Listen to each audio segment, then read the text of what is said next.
Meant to live on, we're not meant to be safe. Left with our vices, guess we'll just pray and hum hallelujah. If God's in his heaven, all is right in the world. Just hum hallelujah on my way through hell. I'm stuck in the middle, oh I hate myself. Just hum hallelujah, just hum hallelujah. Just hum hallelujah, just hum hallelujah, just hum hallelujah. Just hum hallelujah, just hum hallelujah, just hum hallelujah.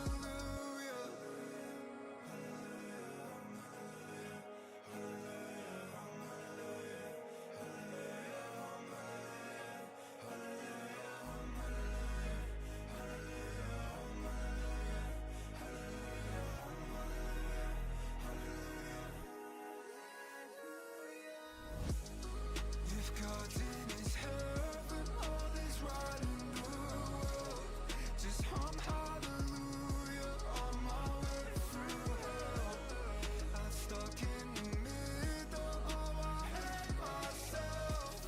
Just hum hallelujah, just hum hallelujah.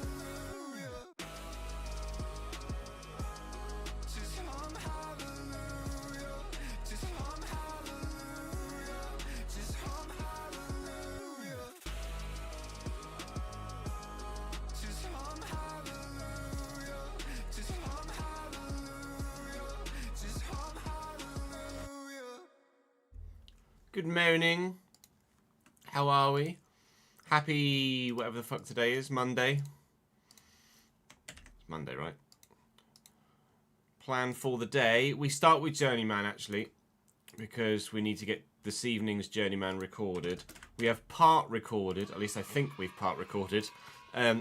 Tomorrow's RTG, which I believe is correct. Let me just quickly double check in my files folder. Yes. And then I have a call with EA at 4. So I'll be going offline from 4 till 5-ish. And then to be fair, I'll probably stay offline and just finish recording between then and when it's Jude's bed and bath time. Ron, thank you very much for 5 gifted to start the day. That's really generous of you, pal. West End hitter, vacant Spain, Slicer, BW Jord, or Jord, and Keza. Welcome to the gang, guys. As a part of Ron's gift. West End, thank you for the raid of 2 as well, mate. You have a fix for the spreadsheet. Nice. Okay. Seems as you're here right now, I'll hop straight on that. Oh, happy birthday, Cole. Enjoy it, dude. The big fucking 3-0, mate. You old cunt. Enjoy the birthday lunch, pal. Love from all of us to you, mate.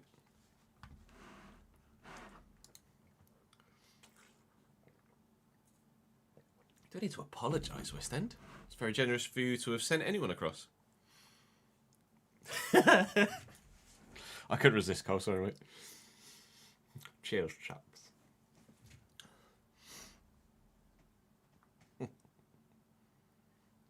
Top box under uplift. Years. This one. Or that one. Or this one. That one, probably.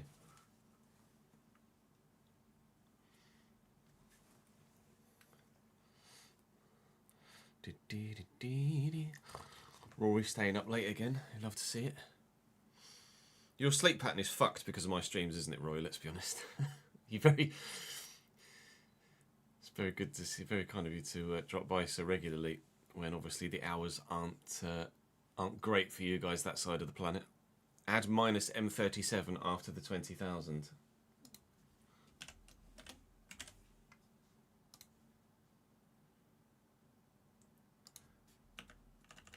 And then that moving forward, let's just give it a cheeky test.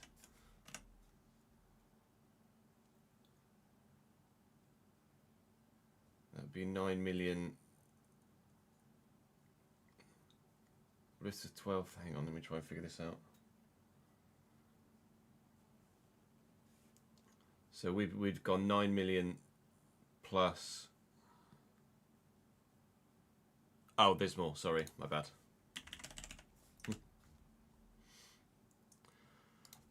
The cell below. Who needs sleep? Yeah, okay. There is more. Sorry, I got carried away.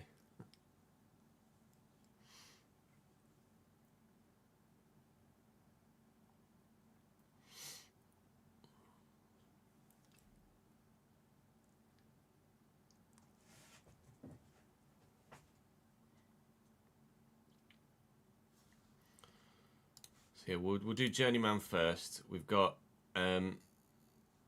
just a simple Journeyman episode to record. I think it's the first one, which is remove the minus 37.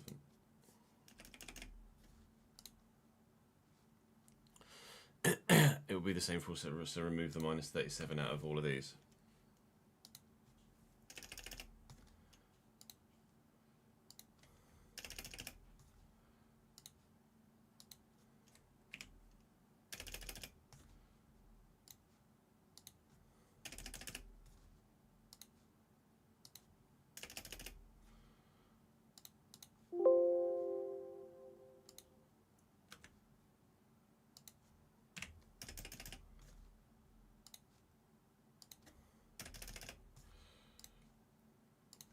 So if we go to 22,000,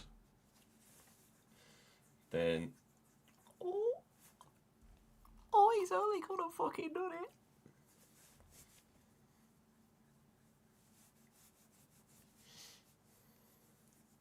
Because that would be 9 million from 11,000 to 20,000, and then an extra 4 million from 22 to 13 million total. 80 is a fucking god. Thank you, mate.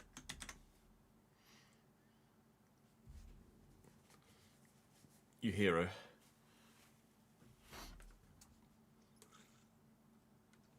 In fact, seeing as that was a very simple change, rather than do it one way, let me go to the blank one here. And I'll make the same change in here. So that was minus M37 in there. And the rest would take the minus M37 out. And then I'll update the download link on MediaFire.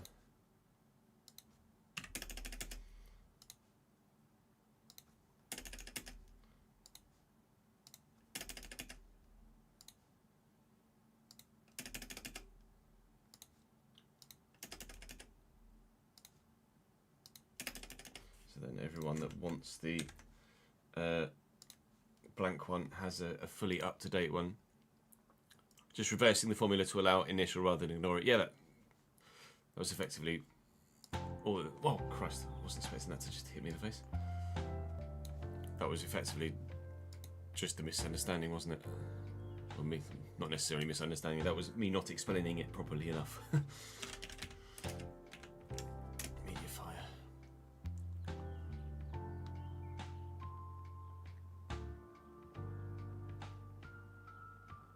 What am I doing? My files. Boom, boom, boom, boom.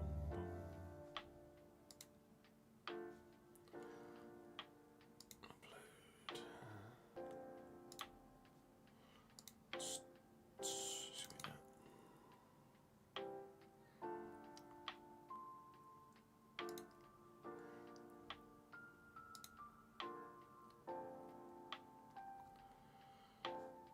Nice, copy link. And then let me go to here and on Spreadsheet, change this. Save that. Actually, I think it's got the. It might even have this. That might even have the same link because I just replaced it.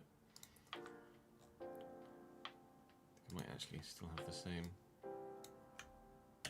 Yeah, it still has the same doohickey. Can I view it at all on?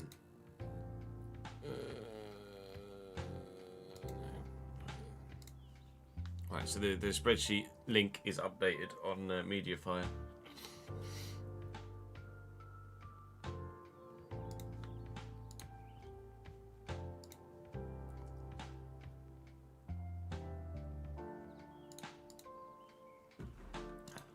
Oh, did the RTG go live at 12? I'm a fucking moron, ads. It wasn't intentional. That is a derp from your boy.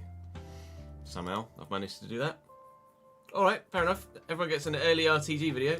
Fucking idiot.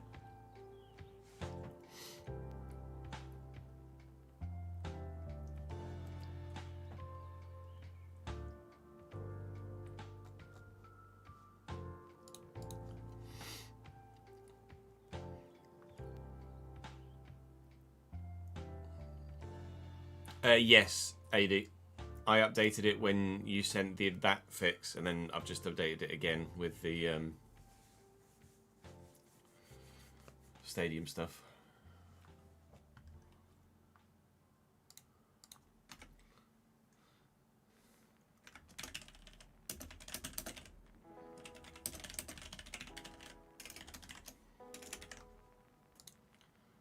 Just put that live with the picture.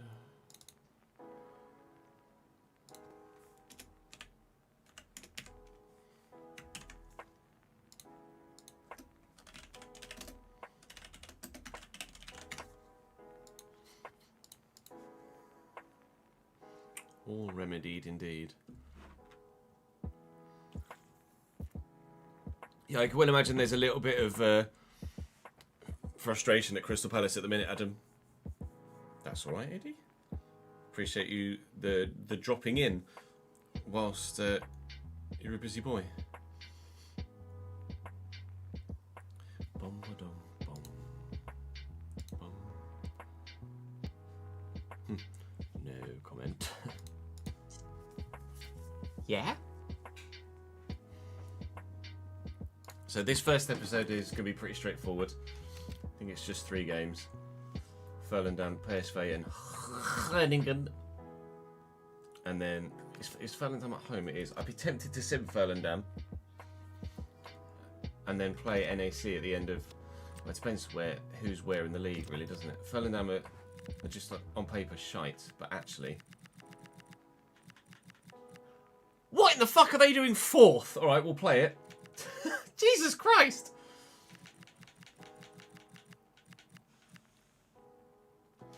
Our former has taken a slight uptick. 3 1-0 wins in our last 4 games.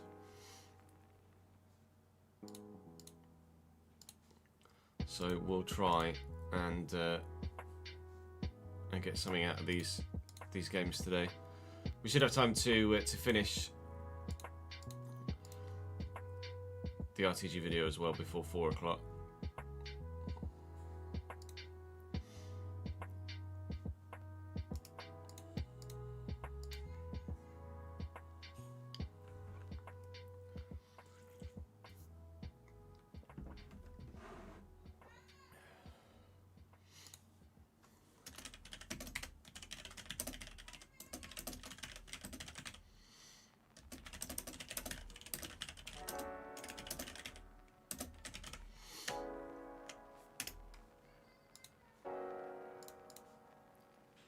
One 0 is all you need. True. Point to points.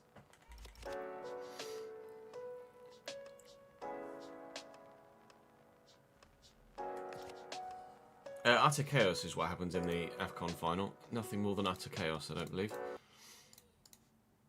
Right, let's get cracking, shall we? Because we've got a lot to do today. We've got a lot to do all week, really.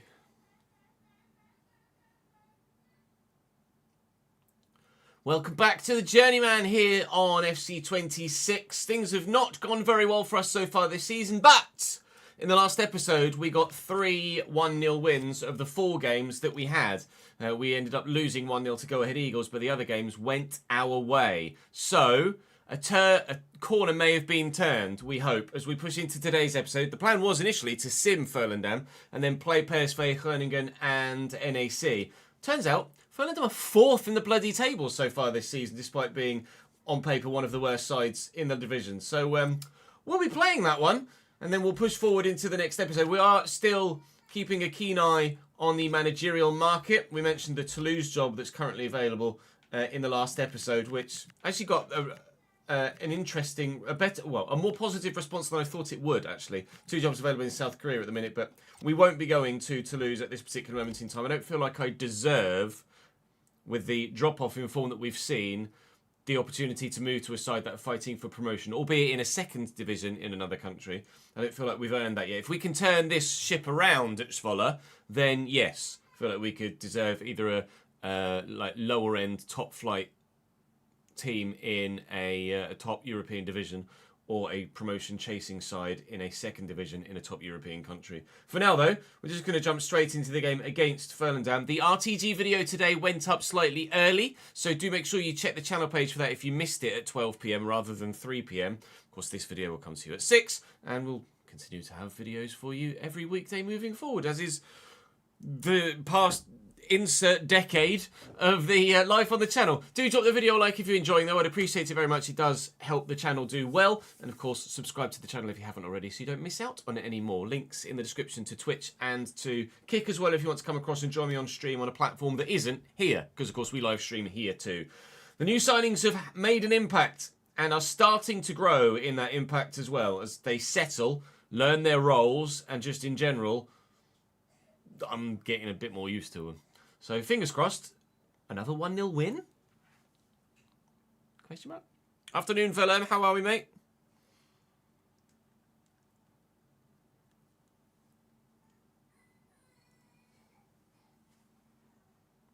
Let's just jump straight into it. Just play the first team every week.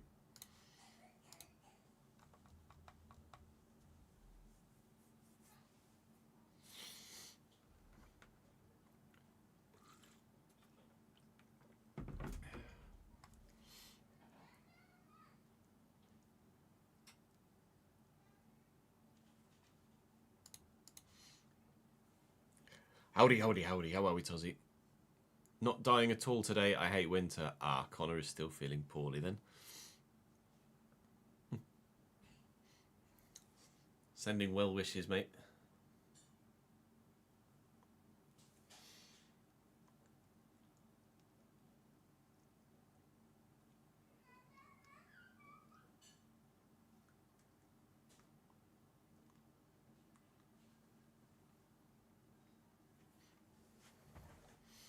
How Ferlandam fucking 4th? I didn't check their formation actually, which might be a bit of a pain in the ass.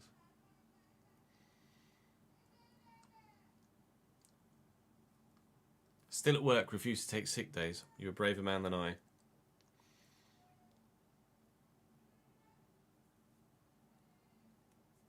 Do you still care for the same kid? Well, it's probably not a kid anymore, is he? I can't remember what your job situation was these days. Whether you were still doing the previous or... Oh, he's in his 30s.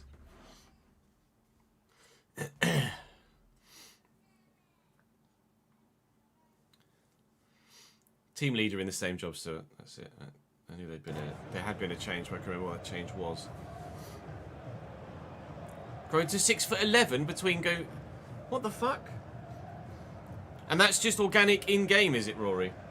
With no mods. Hey, Davidenki. Buenos dias. Oh, it might not show me their lineup, might it?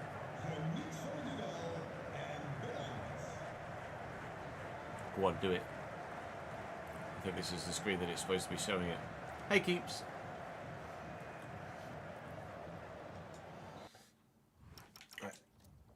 Ferlandam are as follows. Kane von Uvelen in goal for them.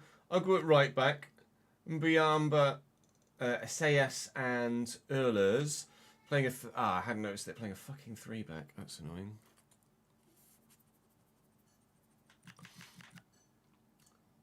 Let me change their formation first. Then we can do that.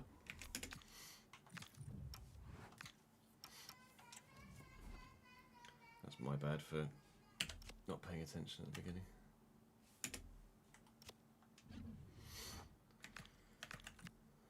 3, 4, 3. Let's do 5. 4. 4, 2, 2. 4, 3, 3. Because 5, 2, 3 just doesn't work. 5, 3, 2 could work. So 5, 3, 2.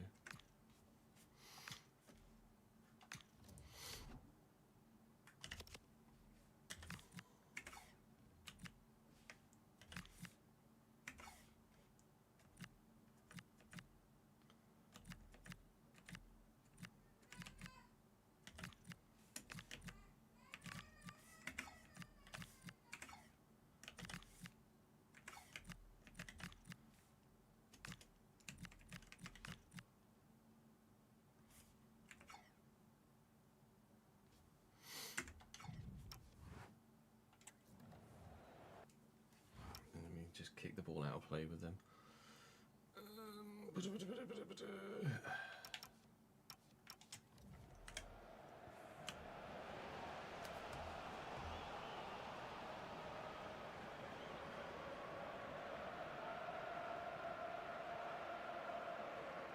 Oh no, the ball's gone out of play.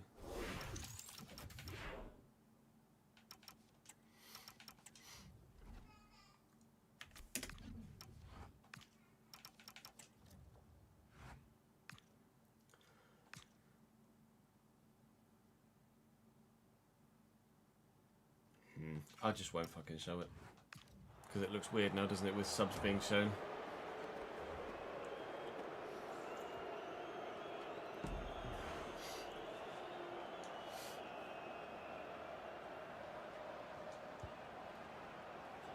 Becker down into Edvardsen. Plenty of space in here. Pull it back to the edge of the box. Konya. And Escobar. And here is Reisiger now. Never mind, I've lost it.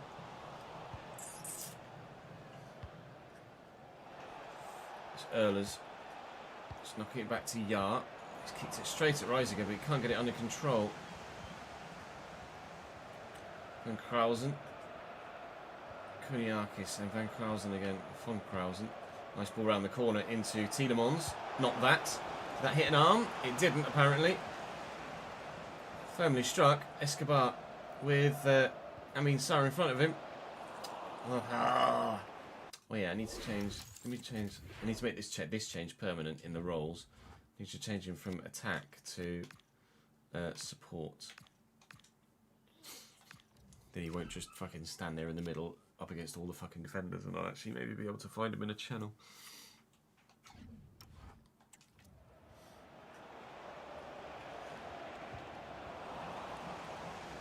Escobar, spread it. And Becker will look forward. And inside. Reisiger, nicely done. Konya, find the right ball. Not quite weighted heavily enough. Nice idea. No opening chance yet in the game. Wolters won that header very well, and Dan Rotz doesn't find a teammate, unfortunately. Precious at the back for them.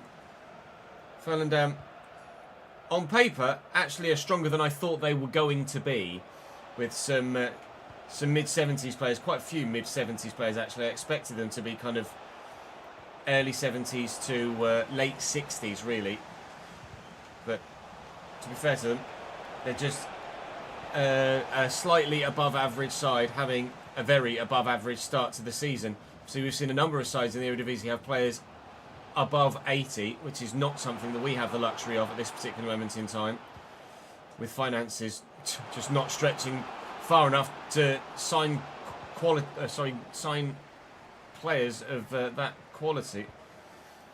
I would love to have had the addition of an 80 plus or so in the summer window to help kick on from last season. I think the fact that we haven't been able to sign players of that level is partially why we've had such a slow start to this season.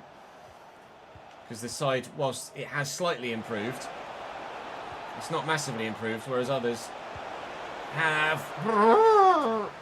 improved about the same way that we have. So we're not really stepping forward as a side in terms of our competitiveness with everybody else in the league. If anything, maybe we've fallen slightly backwards. Half an hour played here. Ferlandam are obviously the only side to have created a chance so far, as you've seen, or haven't seen, when it comes to our own creation. And actually, they very nearly created another one there. But Edvardsen will get away here. We'll use that pace. Jesus. And Krausen's a bit quick and all. In here to Cognet and Reisiger. Oh, and Edvardsen's free and in behind. And this surely should be the chance to score the opening goal. But Amin Sarr hits the base of the post. Well, we have created a chance now. And we couldn't have come much closer to taking the lead. But we have not done so. They might be about to do so themselves. Is he off? He's not. Keeper's there. And we get rid of it. Nervy times at either end of the pitch for each defence.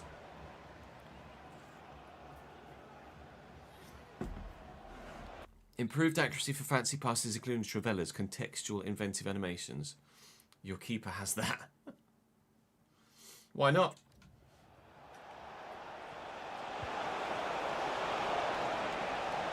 Keller doesn't catch anything, does he? What's his handling? 75. Thought he'd catch a bit more. Von Krausen. Corner delivered. Escobar wins the header. Yeah. Precious. Volta in the way. Out to Edvardsen. Support needed. Support arriving. Edvardsen is a great outlet for us on that left-hand side. Escobar, you are offside, sir. You're not going to get there anyway. It doesn't matter. At half-time it is. Yeah, your keeper going for Travella's sounds intriguing. Yeah, good, thank you, Liam. How are you, mate? Thank you for joining us in the YouTube chat.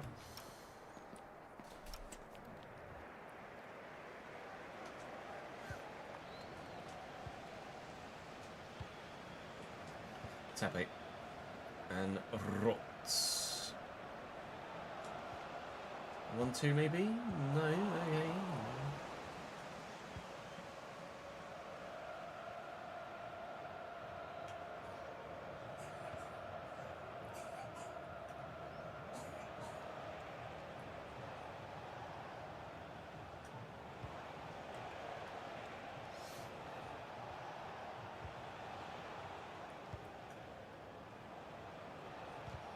Good block by Sarr.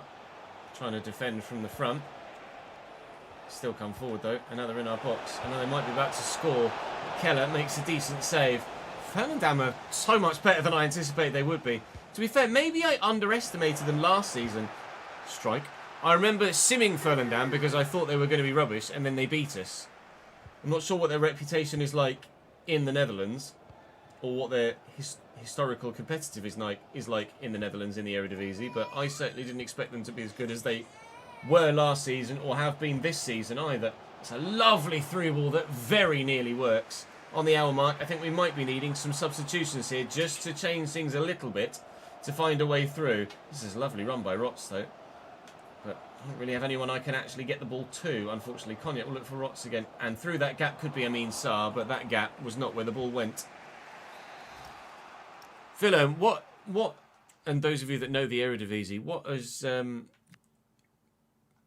the history of Ferlandam? Are they any good or are they not?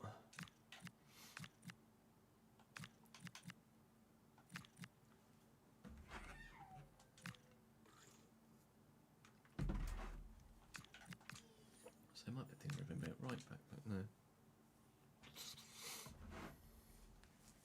They have a good fan base. They always... Oh, they're a yo-yo side. Relegated and promoted. Relegated and promoted.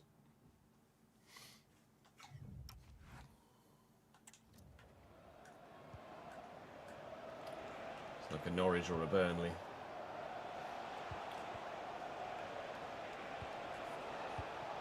It's well intercepted by Cognac. Next. Beckett. Edvardsen.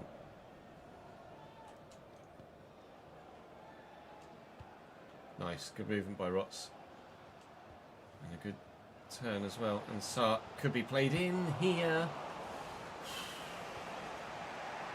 It's a very close season, isn't it? The first few games we obviously had some rather horrendous results, conceding a lot of goals. But the last episode was 4 1-0 games. And this, so far, is a 0-0er that looks like if there is to be a goal, there will only be one. All of a sudden, the season that was looking like I might get the sack, potentially is turning into a season that could be a positive one for us if we can find the cutting edge in these really tight games. The last episode we were able to do that. In this one so far we have not, but we might be about to with Reisiger here. He's in the box. Support is with me. I mean, Sarr is here. I need to spin. I've just run out of room. There's just too many orange shirts back there.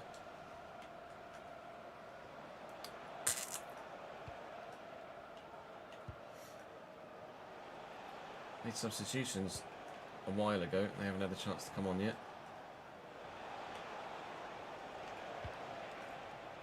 I wonder whether I should take Sarr off as well. He's offside. No worries, Com.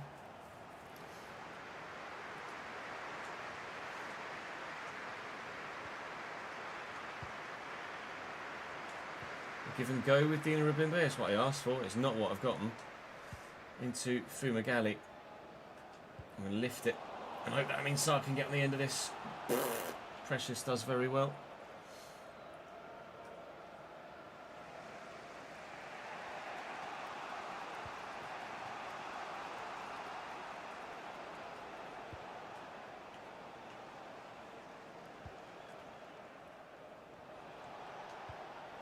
Nearly got there. Oh, what a ball. He's in. Oh, big save. Huge save from Keller with 2 minutes to go. In the last episode, we saw only 1-0ers. And at the beginning of this one, we might be about to see a 0-0. We also might be maybe about to see a 1-0. I needed to go one pace further before taking the shot. It is going to be 0-0 against Ferlandam, but with us hitting the post and them coming very close on a couple of occasions with some good saves needed by Keller in goal. Well, I haven't put my face in. Got me ponytail back again.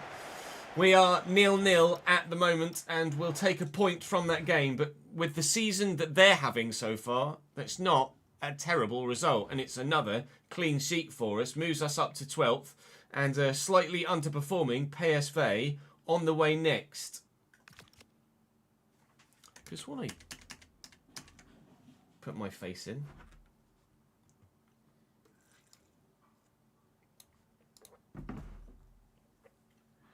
No, I didn't. Well done, dickhead. I loaded the game without my face. Imposter manager, the cause of the result, maybe.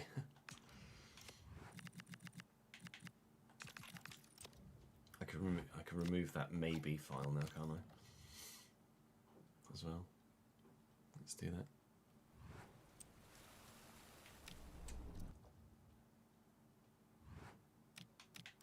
Profile, delete.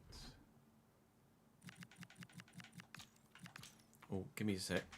Jude and Nat are doing the recycling out the back, and I've got some bottles in here that need to go out. BRB. 2 secs.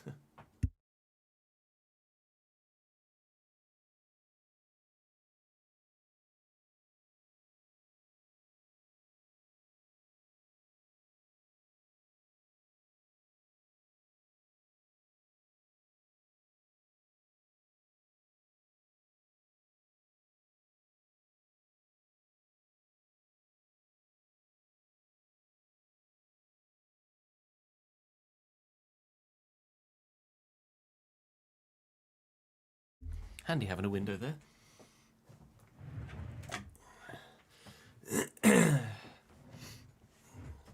No commitment to the job, I say second. I mean, the boards still have a maxed out manager favour somehow. Really know why or how, considering the start we had. Apply mod. Hey, look. I'll be in the game now. Pardon me.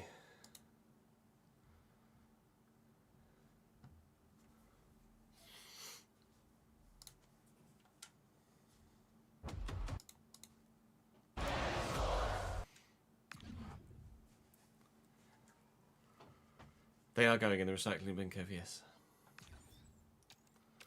Via a nearly 2-year-old.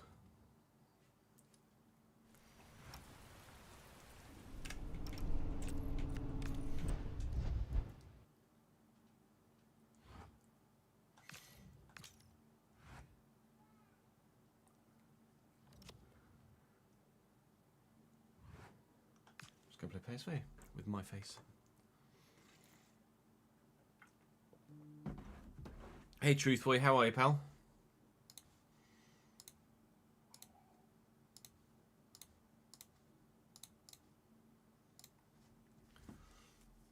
A message from my system. I'll keep checking the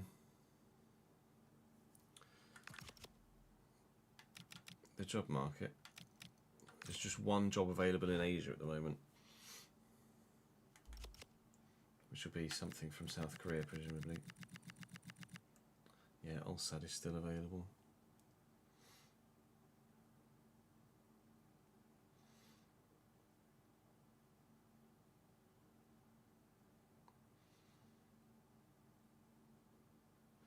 Wonder what's any good.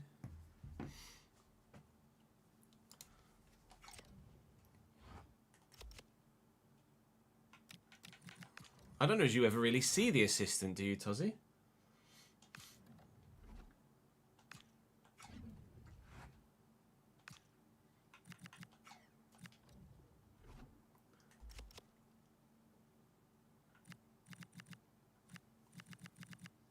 Most players are peaked now.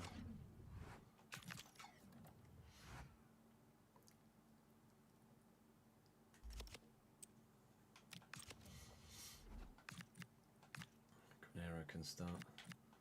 Put Alexandropoulos back in as well.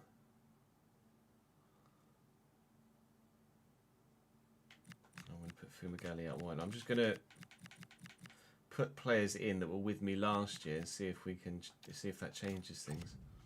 I don't think it will, and it's PSV for Christ's sake, but we'll give it a go. Just double check the formation this time. Wasn't it good? Oh yeah, the role of striker, thank you, Willem. Daniel, thank you for the follow, mate. They're playing a 3-back as well.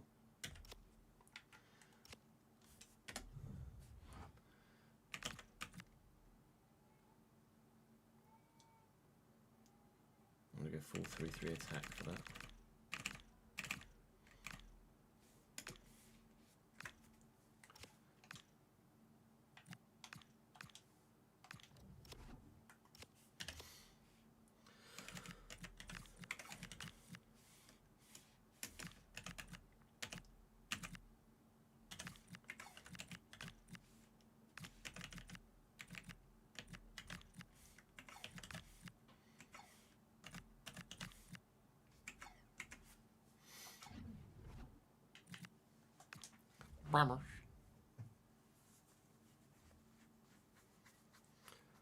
Is that Daniel? Is that you coming across from the YouTube comment section? I responded to a comment from a Daniel saying, "Come to the Twitch channel and type !" sliders in chat." And a new Daniel has joined the Twitch channel and typed sliders immediately. BSV.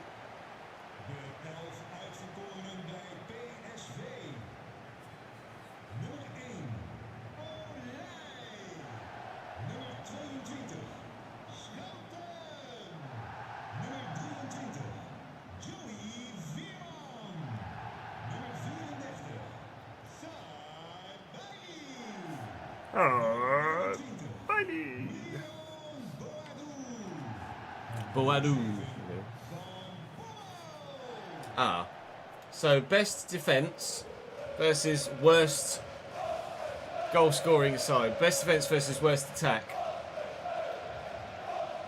We might not get anything from this one. PSV are having an indifferent start to the season themselves compared to where they were last year or how good they were last year. Although to be fair, they weren't great last year. They finished 5th in the end, didn't they? But certainly they've got some significant talent in their starting lineup, significantly more talent than we have in ours. They've got the majority of their side is in the 80s. Ole in goal. Williams is 81, I think. Jarek is 81. Fearman, Van is 83. Boadu is 79, I think. Still got Van Bommel is in the 80s. Saibari at Cam is like 85 or something silly. They are better than us. So watch me go and win this one 3-0. Because logic. Years. So, thank you for the 7th month, mate. Cheers, mate. Contract extension confirmed. Rots. Into Reisiger. Sasanti. And Rots again. Escobar. Go on, Pablito. Ooh! What a start to the game that would have been. Marcos Escobar. Look, it's me with my face, not some shithouse with a ponytail.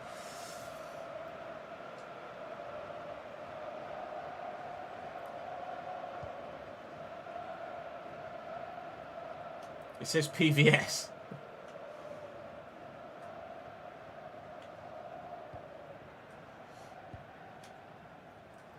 Boadu, well in Becker. Escobar and Alexandropoulos. Two Reisiger have started in this game. The majority of the players that were with me last year.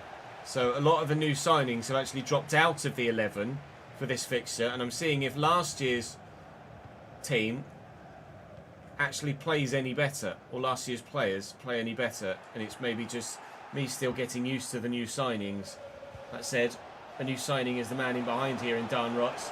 Jarek is arriving at pace though, so I'm definitely going to have to play that off, but maybe from the edge of the box. Could have got the shot away, but the answer is no, because Jarek has recovered there too, unfortunately. So 15 minutes in, I mean, we've been the ones on the attack. It's been a bright start, but we'll wait and see whether we actually get a positive result from it at all, as we say thank you to Tawonga for the 36th month subscribed on Twitch, which is excellent. If we can get a positive result here today, we shall dedicate it to you, sir. And we'll also say thank you to Keller for making saves as well. Thanks, Andropoulos. Give it away. Fumagalli. Granero.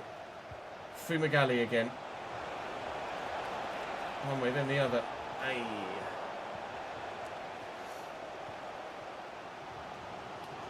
Glad you're enjoying it, Luke. Good to see you, pal. Rots. Why is he going? No, that's Nagalo.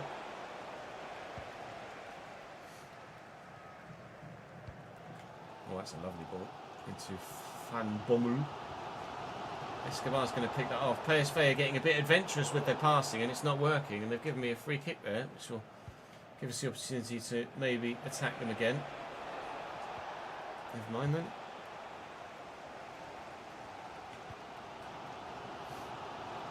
Boadu, Fearman, Saibari, Fearman, Boadu, and shooting. Van Bommel, Fearman. Oh, this is a lovely move by PSV. Saibari into the middle, keepers there.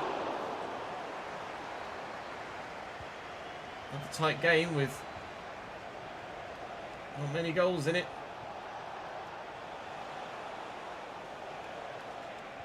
Looking for Fumagalli. And looking for Reisiger again. Going for a whirl. Going for a worldie. No.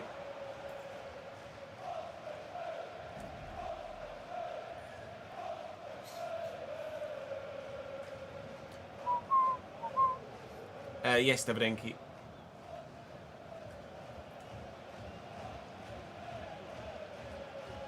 can exclamation mark plan, as ever, to find out what's happening. Tape. And Escobar. And Rots, who is still on the attack here. And Granero's in. And we lead away from home at the Philips Stadion. Antonio Granero bags. And it's 1-0 Zwolle. And that's another good goal that really, on the balance of play, has been coming. I was waiting for that response from you, Hats.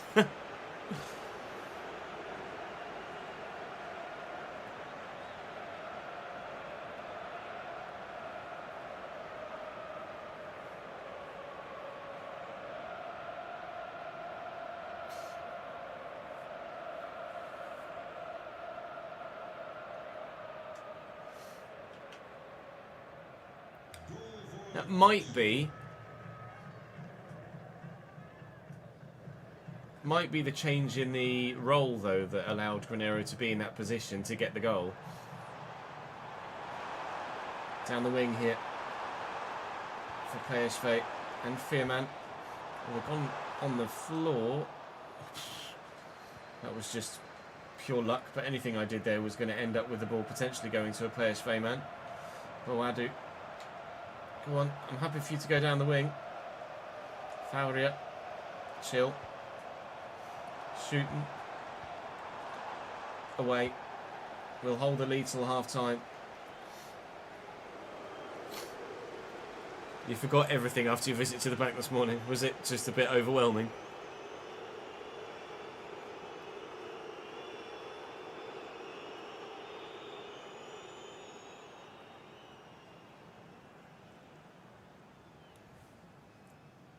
How is Battlefield these days, Kev? I've seen a lot of mixed responses on Twitter recently. Not overwhelming, just utter stupidity. No, that's fair enough.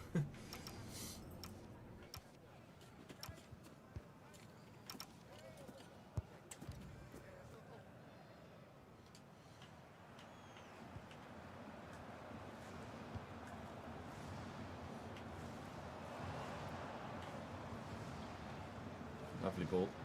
Fearman to Van Bommel.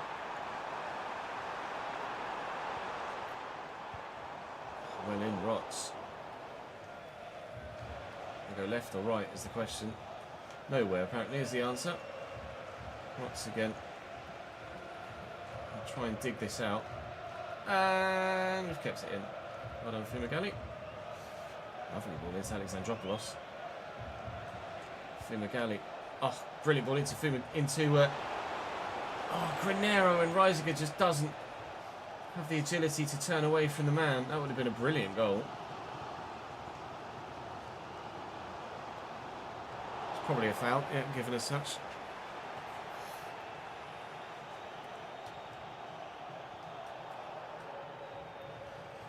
Williams. Just hit him on the back. Break away. Fumagalli. Good turn. Granero. Go short and then maybe go through there to Reisiger. Oh, challenged by Nagalo. That was brilliant. If you're going to go to ground like that in that sort of position, you have to make sure you get the ball. Otherwise, that is a very good opportunity for your opposition to have a go from a set piece. We'll look for Granero over the top here, and he's just on the shoulder of the defender, and he's in, and Williams is just too bloody quick. Otherwise, that would have been a great chance to try and whip home from there. Reisiger just running out of a little bit of room. Edge of the box here, though. Oh, was Alexandropoulos, but the ball is wayward. And now here they come on the counter-attack. Saibari with Vanna. Slowed him up a little bit. Hopefully we've done enough here. We have not done enough here. Boadu makes it 1-1.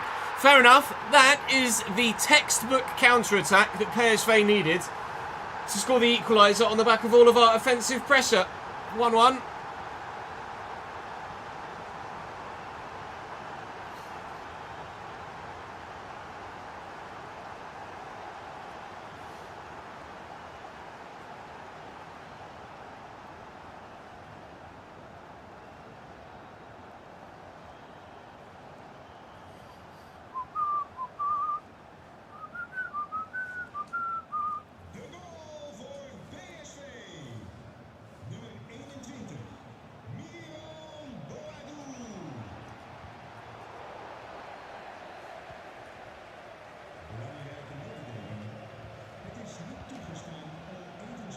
Great ball to Van Bommel.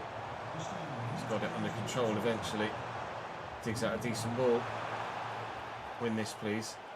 Well up, Reisiger. And there.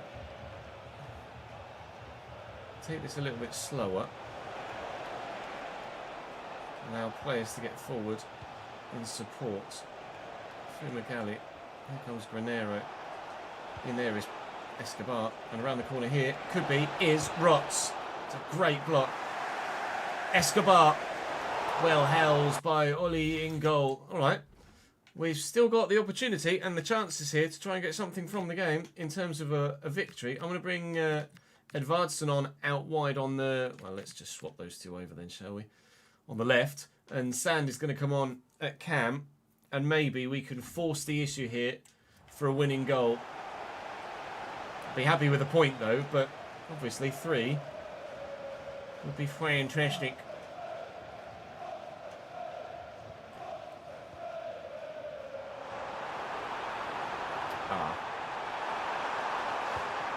Big save! Oh, I was going to say it might be 3 for PSV. Had they buried that. Oh, one counter-attack. Perhaps leads to another. Xantropoulos.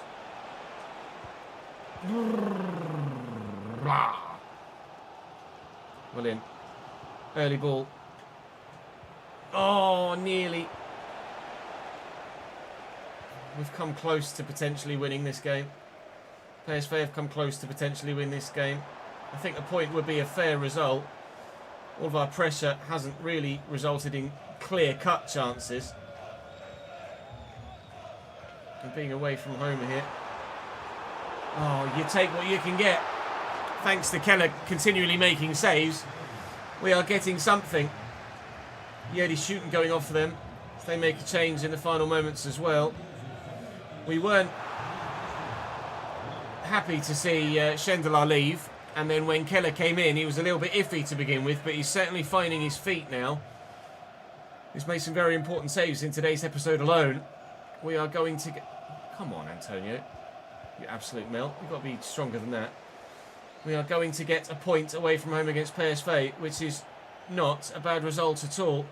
If the referee allows this attack to continue, we might, maybe, steal all 3. No, it will be just a 1-1 draw. But a 1-1 draw with our worst attack against their best defence is better than we thought we were going to get. And the home fans aren't happy with it.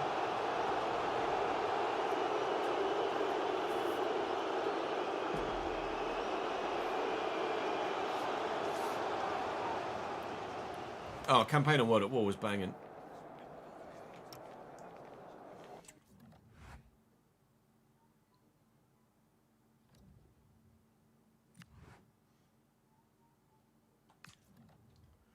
I need more game time. Well, you're not really good enough. Permanently make that change to the role here.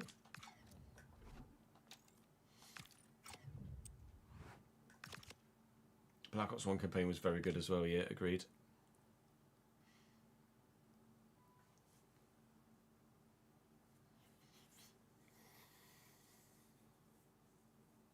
I really liked Cold War, actually. I really liked Cold War.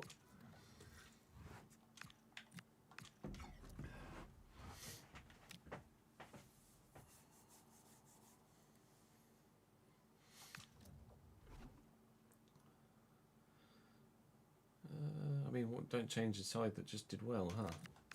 Just double check their lineup.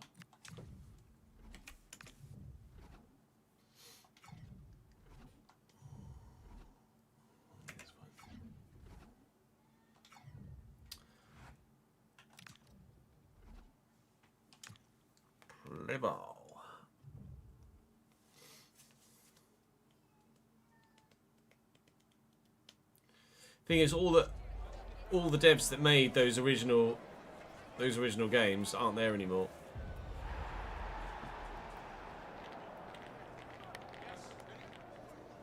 Oh, House Livery just revealed, is it?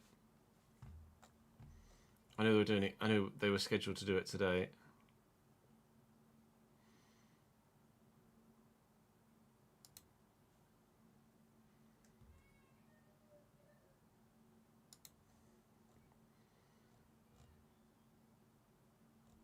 Nothing on my timeline yet.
4-2-3-1 for Herningan. They are now the side that are sat 4th in the table in place of Ferlandam. They've got some slightly lower rated players in there themselves, this Herningan team. They were threatening last year to finish in a European spot and then obviously fell away. So this could be a winnable game. I'm starting the same side that played against PSV with those original players, or maybe not original players, but players that we brought in last season as opposed to this season. And we'll see if the old school boys can get the job done here as well. This one at home, of course, as opposed to away, as we were in Eindhoven. And hopefully,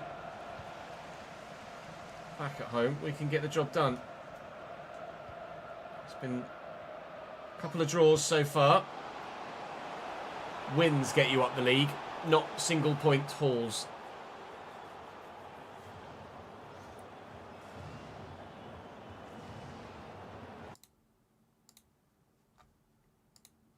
There you go. Heavy TGR. Oh yeah, of course, because it's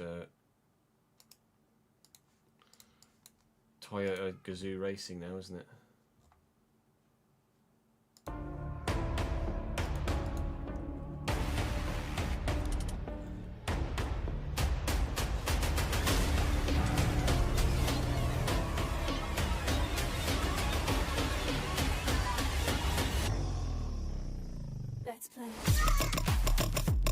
I like that.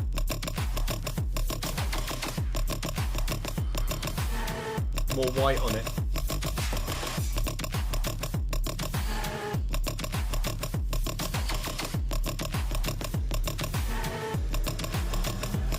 Pretty smart. The noses are really busy, aren't they, so far? I've noticed that. The V-Carb had a very busy nose cone as well, with a lot of sponsors on it.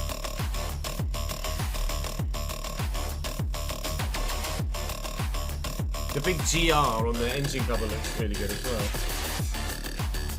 Yeah, that's a top livery. I like that. That's a really nice livery.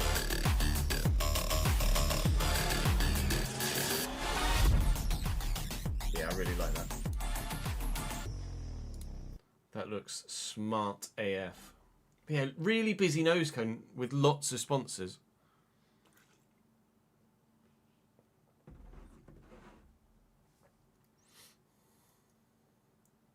And the V-Cub was the same. I don't know why teams seem to be going that way. Like really clean rest of the livery with just a couple of big sponsors. And then just a super busy nose cone. If we have a look at the V-Cub as well. Here's Cash Out Racing Bulls team. Their nose cone was really busy too. Look, it seems to be a trend. It's just really busy nose cone and not minimal but lesser sponsors on the side of the car.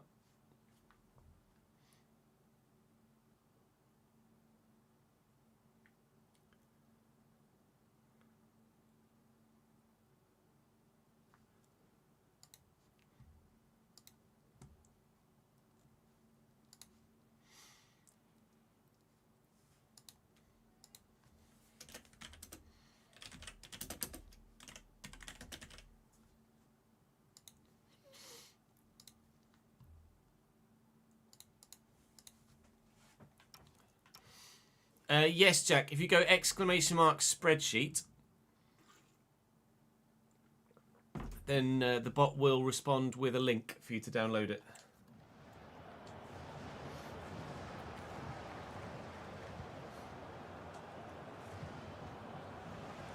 Xandropoulos through the gap nicely. Heisiger, plenty of room outside, but no football out there because they took it off me. Van Bergen and Osborne. So Moran, strike from, well, I think it would be harsh to give a free kick for handball there. And actually, I think the referee was going to, and the advantage was supposedly used up. I disagree. I don't think there was an advantage there for them. I also disagree with the fact that he should have given it for handball anyway with the way that the ball rebounded up and hit him on the arm. Here's Escobar now. I need someone running in that channel. And Rots is trying, but Xantipa gets in the way and makes the interception. Unsurprisingly, still 0-0 at this stage in a very tight game. Particularly competitive season here in the Eredivisie this year, isn't it? Everybody can beat everybody, or nobody can beat anybody because everyone's drawing with everybody else. That's a foul, ref. Never mind, I'll take the advantage. That's a foul, ref. Never mind, I'll take the advantage. Where's the fucking advantage there then, eh? Oh my lord, this referee does not know what the advantage rule is. At all. Osborne. Thank you. Rots.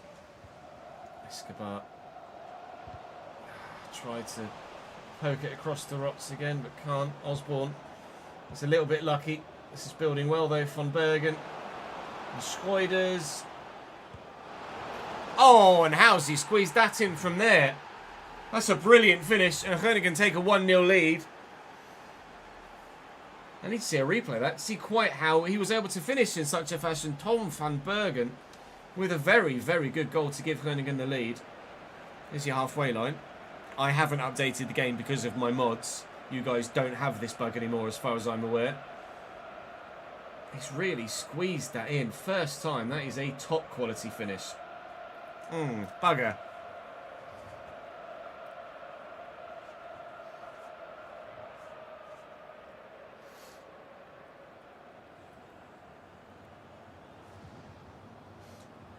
At Villa Park as well, Kev. Really odd post-game interview with Buried. Love that. Thank you. Well in, Sasanti. Oh, tried to be cutesy with it, didn't work.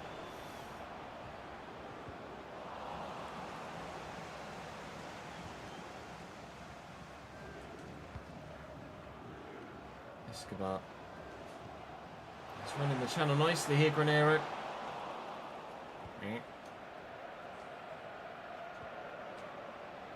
Osborne.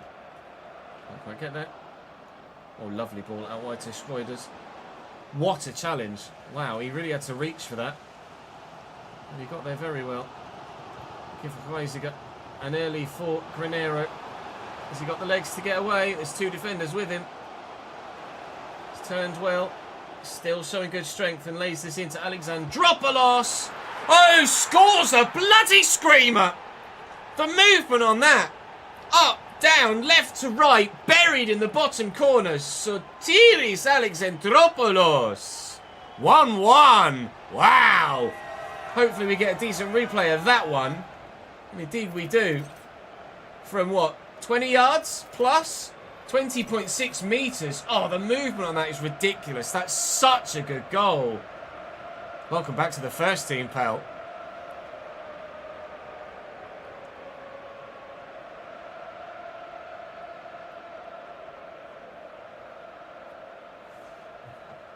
He has good long shots and power for his rating, does he?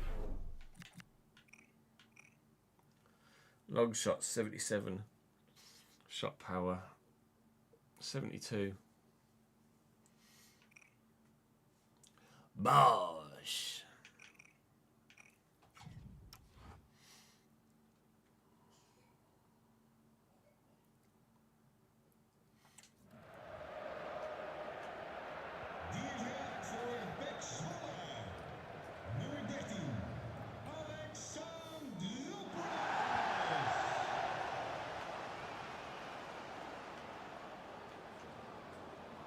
Dilemma. That's me calling the keeper out. This should be half time though. What a fucking goal! We take those all day long.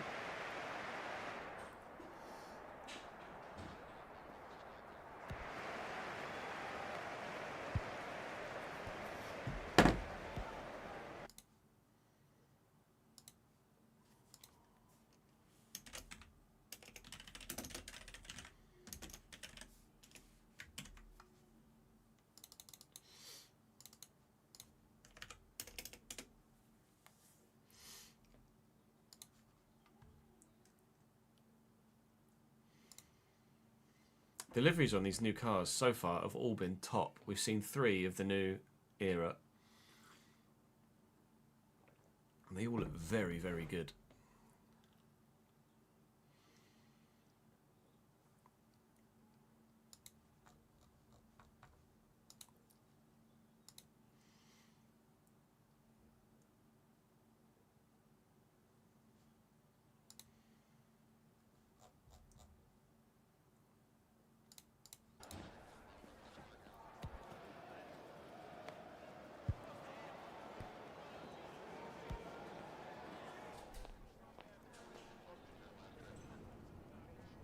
Complete attacker, midfielder, defender. I don't even remember that.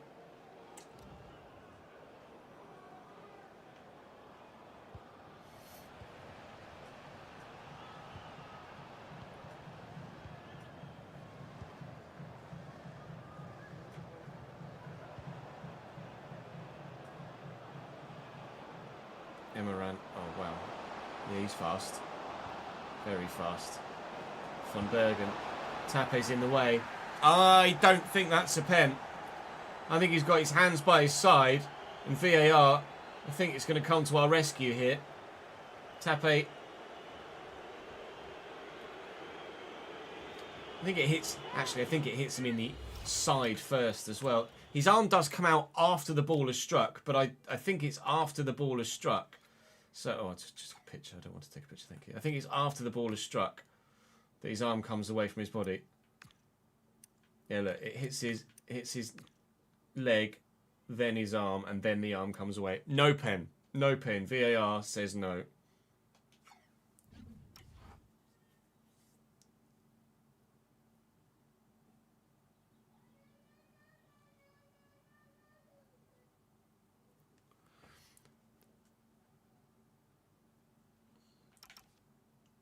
Yeah, but rather than having, like, bare carbon ads, you mean? Did they actually put a rule in that there had to be, like, a certain amount of the car had to be painted or something?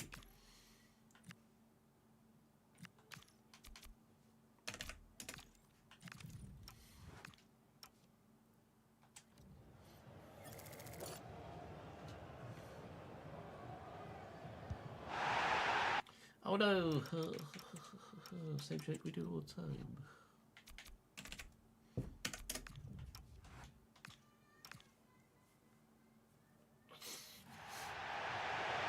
Hey Patrick, hey Joe. Yeah, it's not just your gameplay or just my sliders. That in general the AI don't tend to give many fouls away at all.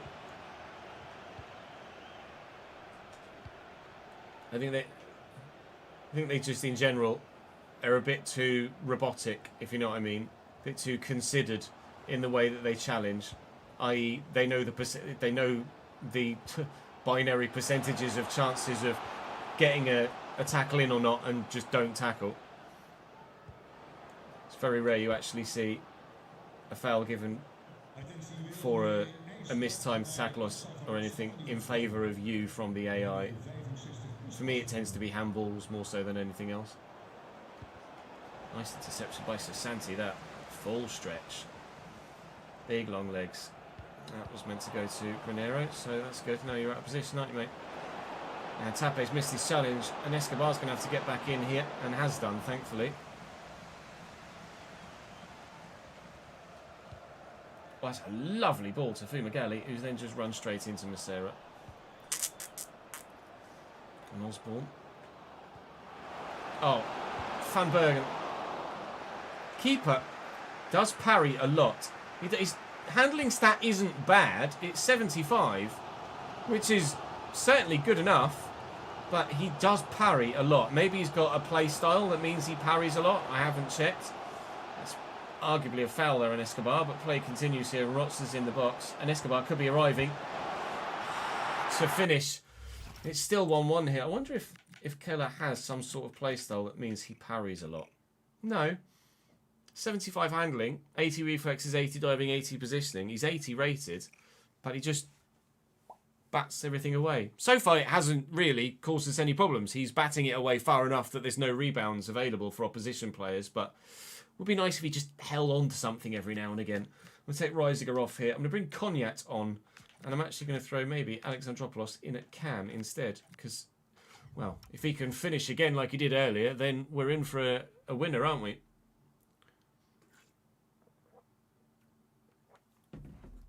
You had the AI do a red card tackle the other day, did you? They certainly are passive, even with the CPU sliders with tackle aggression at 99. They're still very passive.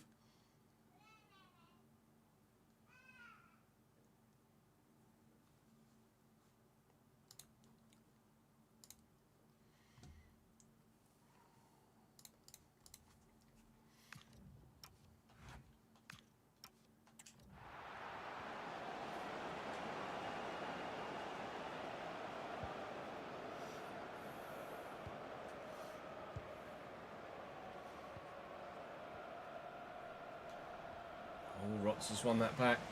Not much in the way of support at the moment. Alexandropoulos. Look for Escobar, who's got a little bit of space here. Look at the room that Rots has just found for himself, but the defender's just on his shoulder.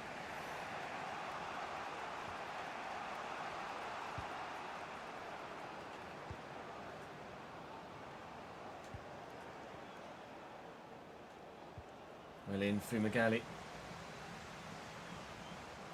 It's been relatively quiet through Fumagalli since returning to that starting lineup, but yeah, I am going to make the change for Edvardsen.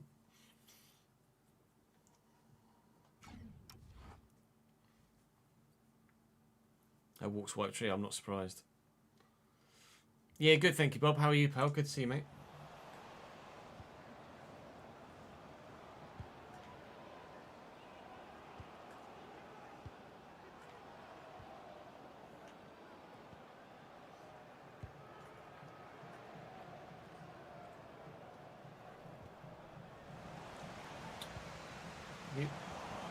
Escobar and Rots and Reisiger, and that goes over the top. I think he's in. Van Bergen. Intriguing first touch technique there from Becker, but worked. Fumagalli pays the ball no attention whatsoever. Oh, lovely flick. Doesn't quite work for them. Not long left to go here. Again, made changes like 10 in-game minutes ago, but ball not gone out of play for anything to happen. It looks like we're trundling towards another draw here. We are becoming specialists. Not necessarily specialists in failure, but certainly are. Never mind, specialists in failure. Tom van Bergen makes it 2-1 Herningan in the 88th minute, and we will lose this one. Timing. Oh, fucking hell.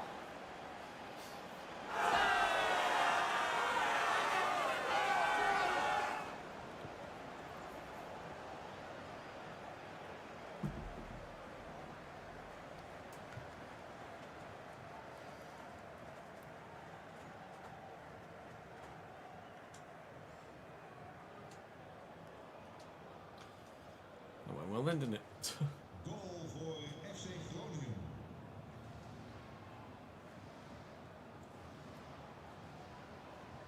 Lots. Escobar. It's away from his man. There's just not much room. There's lots of green shirts between me and the goal at the minute. And as a result, I got nowhere to go. Time runs out. Should have drawn that. Should have taken a point from it.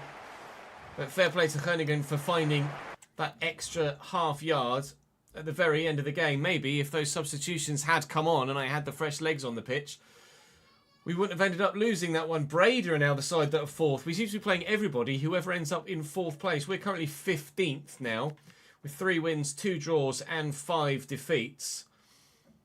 Still only 2 points off 7th and 3 points off 5th. It's particularly tight at the moment, although obviously we've played 10, so we may well fall further behind. But all we've got to do is put together a run of victories like we did in the last episode, again, and maybe we'll have the opportunity to fire ourselves up the league. The board is still very happy with me. aren't bothered at all by our current league position at this stage of the season. Want me to qualify for European competition, and obviously 15th is not going to get that done. But we're still only a third of the way through the season, so they're not starting to get pissed off at me yet. But if it doesn't turn before Christmas, they may well do. The current job available in South America is Argentinos Juniors, which is obviously something we're not going to take. But there are a number, as you can see, of very insecure jobs around the planet, one of which we may well be intrigued by at some point in the not too distant future. But at the minute, I don't deserve a new job anywhere else, do I? I need to turn Zwolle around before I think about moving anywhere outside of the Eredivisie. And so far, we're not doing that. But hopefully, in tomorrow's episode, we can. Episodes slightly more straightforward tomorrow, I think. PSV and Herningan are obviously been... Well, every side has been in fourth when we've played them today. Whereas Breda, Almelo... Well, NEC actually are fourth, aren't they? But certainly Almelo, Sparta Rotterdam and Excelsior are more around us. So there should be significantly more points on the board tomorrow. But 2 points from a potential 9 today isn't great. But it could have been worse. Not much worse, but it could have been worse. Oh, I'll see you tomorrow.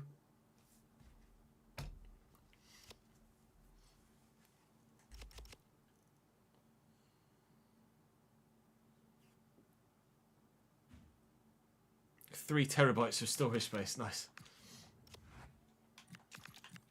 Just took over his monthly payments, yeah, that's fair enough. Was he going to sell it?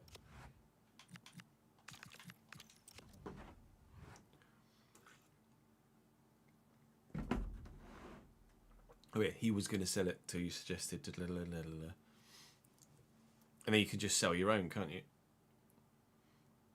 And then put that money aside and that'll pay for your instalments for the insert future. I'll have a look, Charles. Let me have a look now, mate.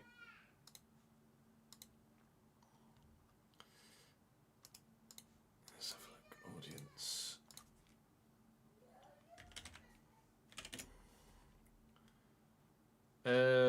Still says declined at the moment, mate. If you're having issues with it, then it might be worth just setting up a new account, perhaps, if possible. But if it's been cleared from, if you're saying it's been cleared from your side, then it should be on its way through. When did it get cleared your end? If it's come out of your account, then obviously don't set up a new account, etc. And we'll sort it out your end. We'll sort it out eventually when it clears Patreon's end. If the money has been taken your side, then obviously we'll act on it. I don't know why it would still say declined if you have sorted it though.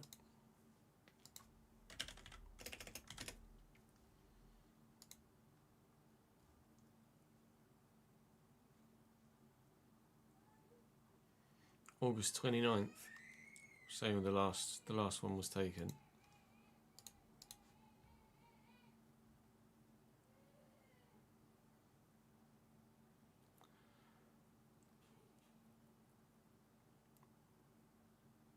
Oh, did he have some car trouble?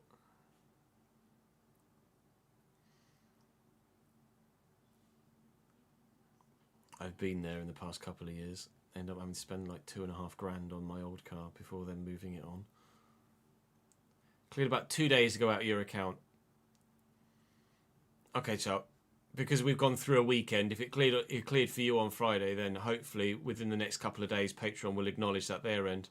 They are a US-based company, of course, so their banking system might not have acknowledged it yet on Monday morning.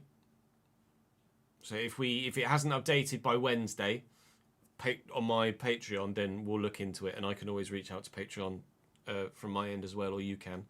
You're in too. But hopefully it should update for you then. If it's come out of your account, then obviously it's come out of your account. So it'll update eventually, won't it? They can't take money from your account and then not update it my end. That's not the sort of company that Patreon are, is it? Right, let's get that sorted. Is that episode 15 of Schvoller? It is. We are going to have to edit that quickly on stream if you don't mind, because it is today's episode.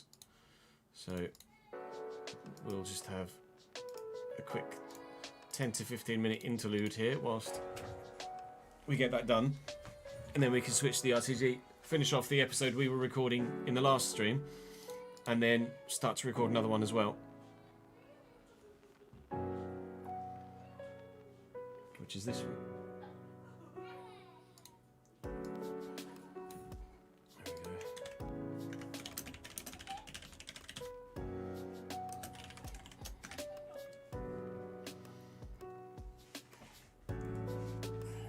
No, trust me, Charles, I absolutely understand.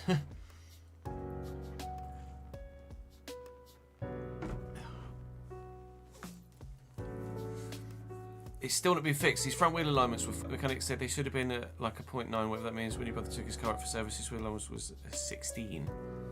Note the lack of a decimal point. Yeah. The car would veer strongly to the left if you let go of the steering wheel. The fuck?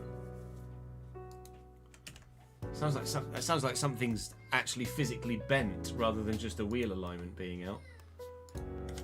Sounds like it might have hit something and there's like something like a steel, I was going to say girder, like a suspension arm has gone or something. Learn their roles, and just in general, I'm getting a bit more used to them. So fingers crossed, another 1-0 win? Probably not. No. Afternoon, Ferlandam, how are we? Goodbye. Spread it. The start. This result. Goodbye. Spread it. Becca will look forward and inside. Reisiger, nicely done. He thought it was fine, but it was veering strongly to the left. Oh, not quite weighted heavily enough. Nice idea. I questioned your brother's intelligence. In the game, Volters won that header very well. What car is it? Dan Rotz doesn't find a teammate, unfortunately. Precious at the back for them. Ferlandam, on paper, actually are stronger than I thought they were going to be, with some mid-70s players, quite a few mid-70s players actually. I expected them to be kind of early 70s to late 60s, really. But to be fair to them, they're just a slightly above average side. We've been able to sign improved about the same way that we have. But Edvardsen chance to score the open if we get rid of it. Nervy times at either end of the pitch for each defence. He and your dad have been at loggerheads for weeks about it. Now to your brother Cameron yesterday to visit and told us he's selling it. Oh, 2012 plate M3. Is that an E46? Thank you, Liam. How are you, mate? Thank you for joining us. Good block. Good block. Yeah, having a car of that sort of power, still come forward, though, have a steering issue like that, is not ideal. Block by Sart. Trying to defend from the front. Still come forward though. And now they're in our box. And now they might be about to score. Keller makes a decent save. Ferlandam are so much better. The reputation is like pretty nearly works. On the hour mark, I think we might be a little bit to find a way through. This is a lovely run by Rotz though. But I don't really have a very close season, isn't it? Oh, what a ball. He's in. Oh, save. Huge. ASV on the way next. We might not get anything from this one. So best defence might be silly. They are better than us. Let's see. And Rotz again. Let's go. Go on, Pablito. Oh, ponytail.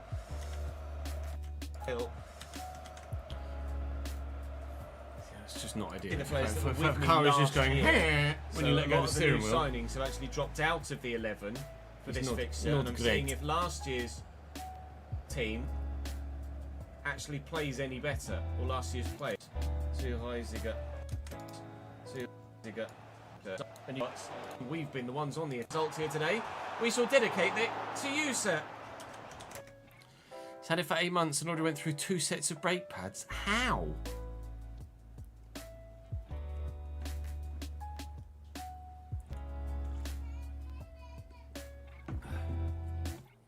He's a dick when it comes to slowing down.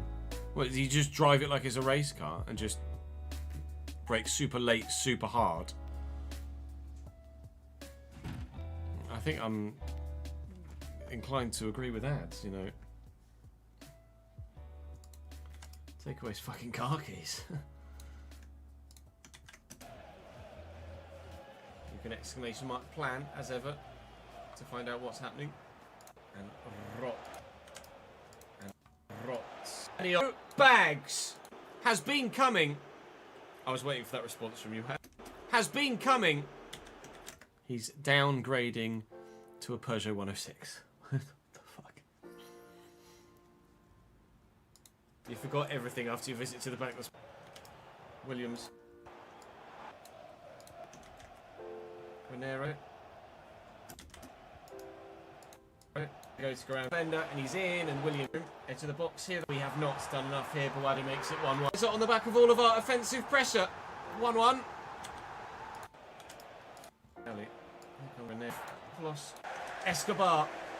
Well held by Oli in goal. Alright. We've still got the opportunity and the chances here to try and get something from the game. Out wide on the... Well, let's just swap those.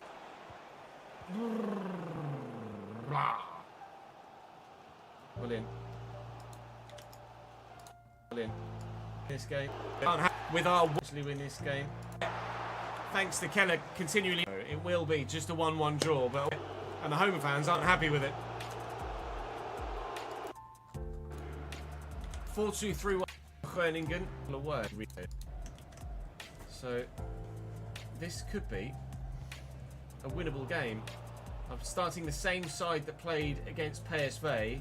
The draws so far. Wins get you up the league, not single point hauls.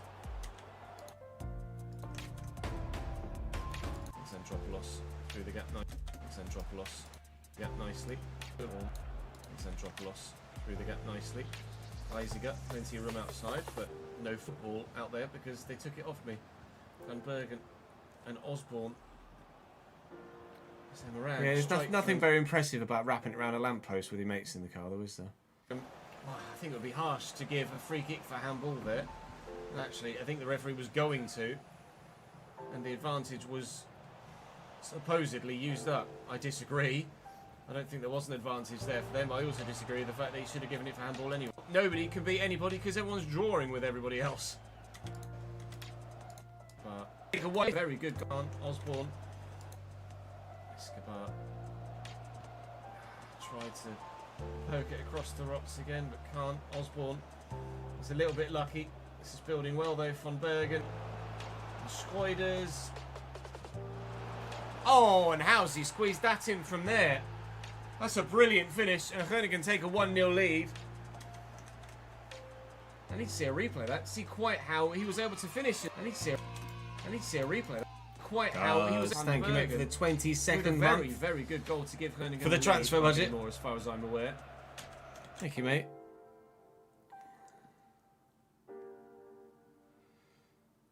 There was a car crash in Bolton over New Year. Set a beef head on into a taxi at 4 AM. Videos of the driver hitting 130 miles. Fucking, like cunts. If you're driving at 100, if you're driving on a public road at 130 miles an hour, you are a cunt. End of sentence. Pay for 1 second of Mark Gahey. Yeah, exactly. I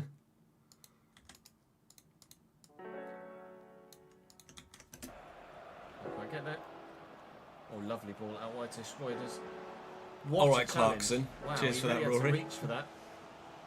And he got there very well. Give it for Eisiger. And early for Granero. Has he got the legs to get away? There's 2 defenders with him. He's turned well. Still showing good strength and lays this into Alexandropoulos. Oh, scores a bloody screamer. Such a good goal. Welcome back to the first team, pal.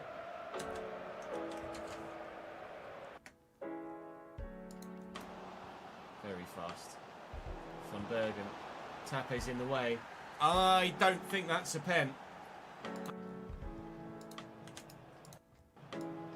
To go Saran. Oh, wow. Yeah, he's fast. Very fast. Van Bergen. Tape's in the way. I don't think that's a pen. I think it's going to come to our rescue here. I think it hits. I think it's after the ball has struck. So, oh, it's just pitched. The ball has struck. Leg, then his arm. Yeah, look, it hits. Yeah, look, it hits him. No. Us says no. Yeah, it's 75, which is depends what it is, good Thomas. enough, but he does parry a lot. Maybe he's got a play style that means he parries a lot. I haven't checked. Yeah, that's fair, Kev. Arguably a foul there on Escobar, but play continues here. Rotz is in the box, and Escobar could be arriving.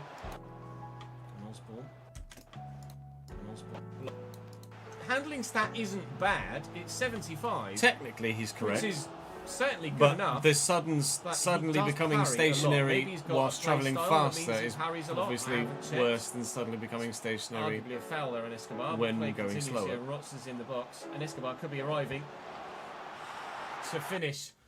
It's still 1-1 here. I wonder if Keller has some sort of play style that means he parries a lot. No. 75 handling, 80 There's a video of it. How was someone videoing it? Cole's back home. Reflex is 80 diving, 80 positioning. For opposition players. Going to throw maybe Alexander. He did earlier. Then we're in for a winner, aren't we? Ball not gone out of play for anything to happen. It looks like we're trying to.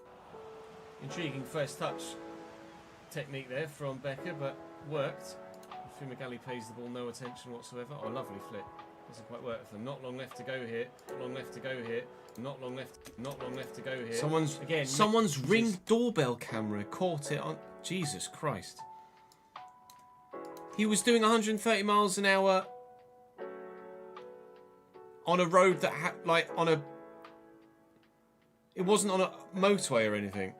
Or like a public road, like a public national speed limit road. He was doing 130 miles an hour on a road, in a built-up area.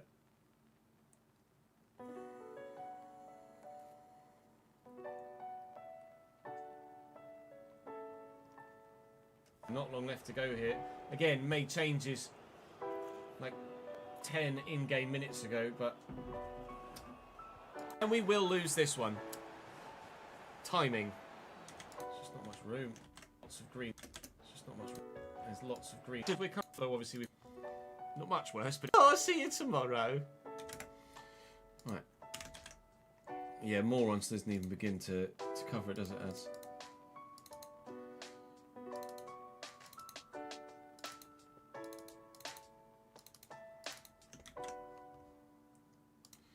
Right, let's set that to render. Residential area is the word. That's the word I couldn't find in my head.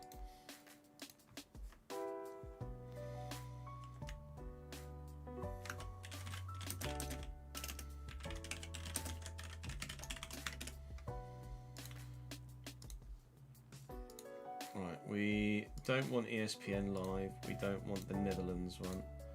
We are going to want...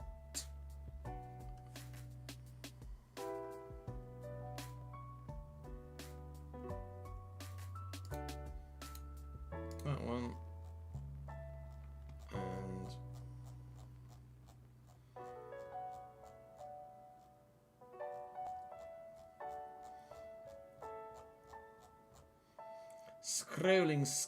scrolling. That one. And then England Cup.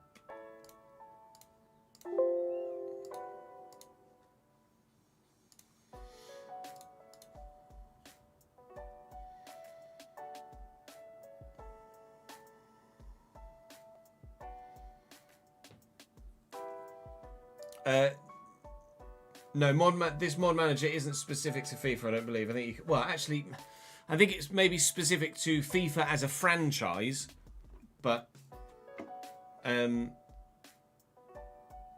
not specific to 26.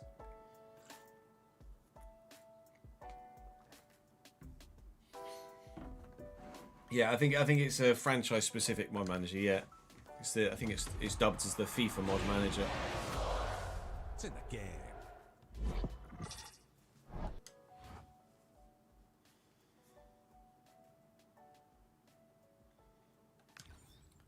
If his family knew and could see on his TikTok that he was doing shit like that, like, put it this way, if I found out that Jude, when he passes his driving test, was doing that, I'd take away his car keys.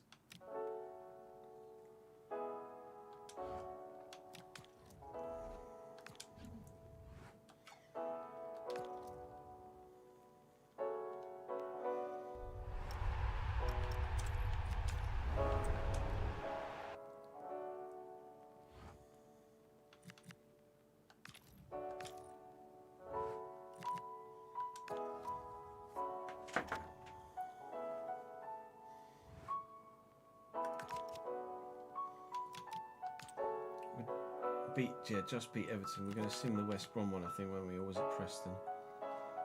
Oh no, we were going to sim Pompey because we played them in previous seasons. We were going to sim Pompey and then play West Brom and Preston.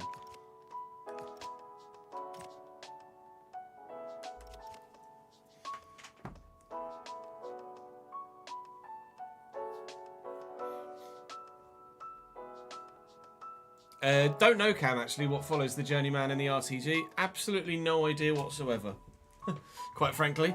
Right, I'm just going to go and make some lunch quickly, and then we can crack on and finish recording the rest of that RTG video. I obviously need to change tops as well. I'll be back in 2 to 5 minutes. BRB.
Hello. David, thank you for the 40th month. Thank you, mate. Cheers, mate. It's fucking freezing today. Fucking well cold, me.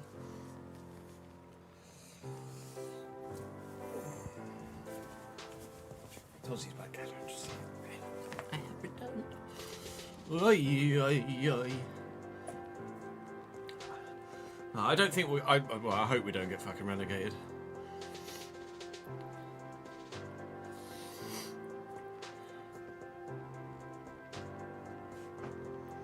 Gotta make the save interesting. You saying it's not interesting now, Rory? How dare you?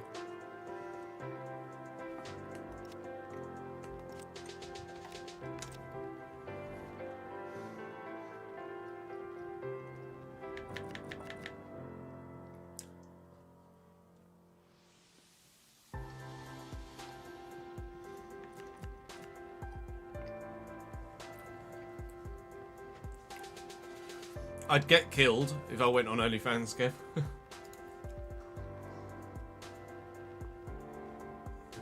Slightly different.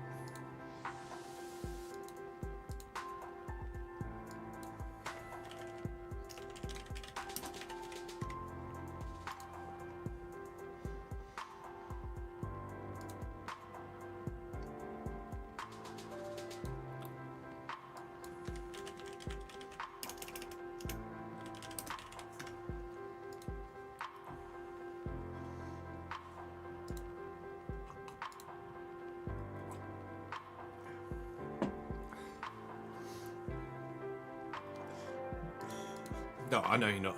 Sorry, I was trying to be funny. Last day survivor with a last minute winner, can you imagine? The scenes.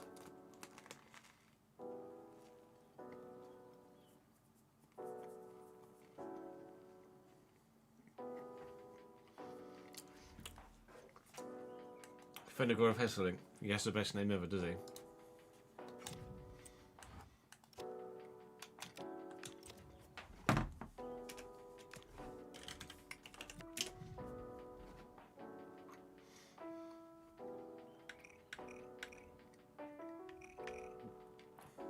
He's not amazing. I need the spreadsheet, don't I? Get the spreadsheet up.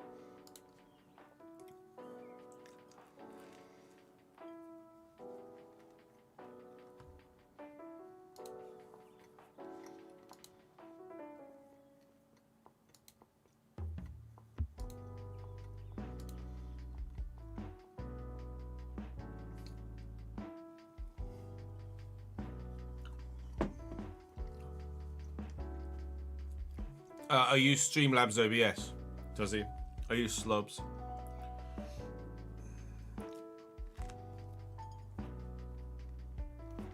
I know a lot of people who just use regular OBS. I used to use regular OBS. Can't remember why I switched to Streamlabs OBS.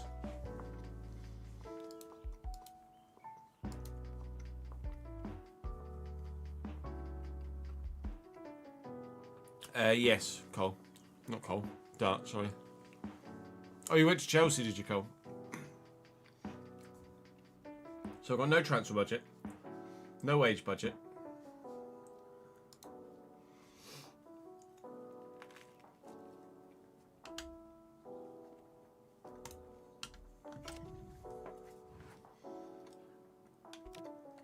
Corey Longstaff's on his way.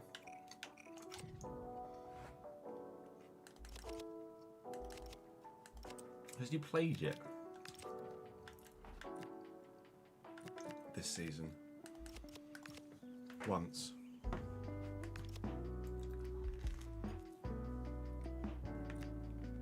Kind of annoyed that Jones isn't growing at the minute.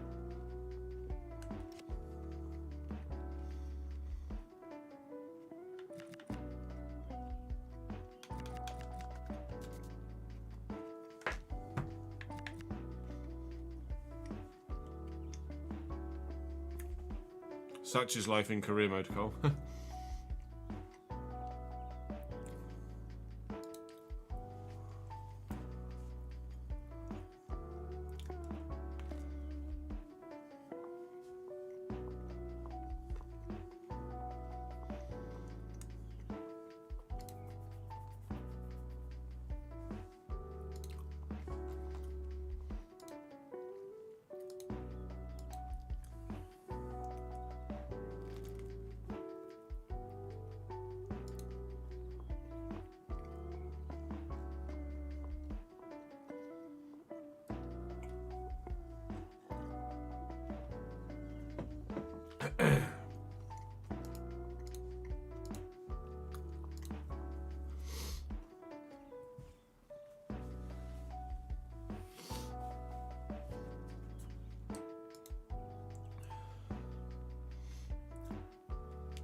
Yeah.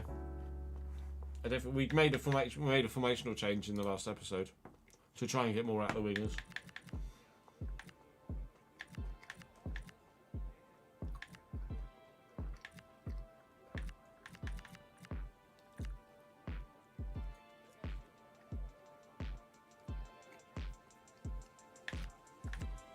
Nothing at all for Mills.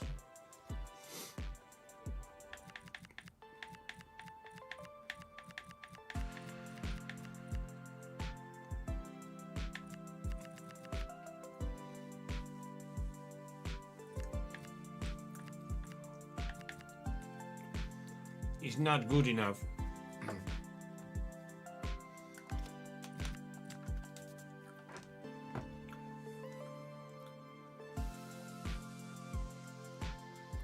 So it's Shamrock Rovers.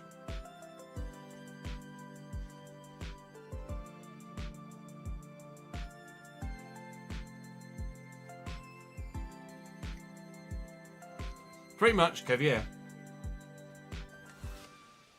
If Apare doesn't get a goal, I lose. Or draw 0-0. And let's be honest, it's lose.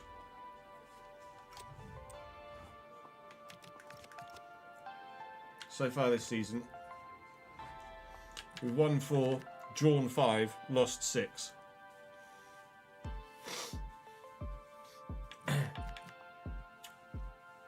Currently 5 points above the relegation zone, but every side below us has a game in hand.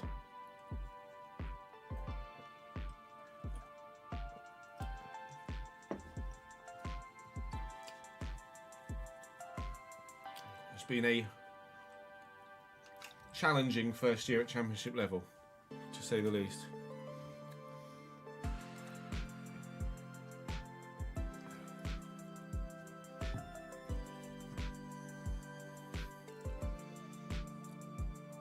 Probably just Sembicon.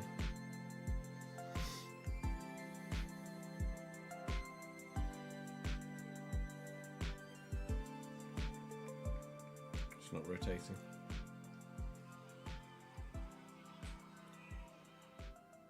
Is it?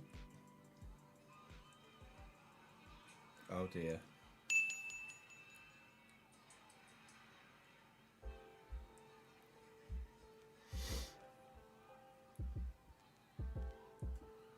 It's just a bit calamitous, isn't it?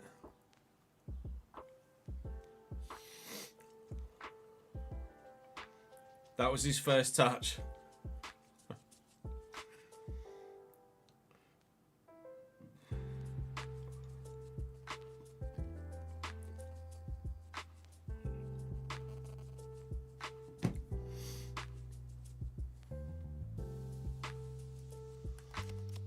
We changed the formation to 4-2-1-3.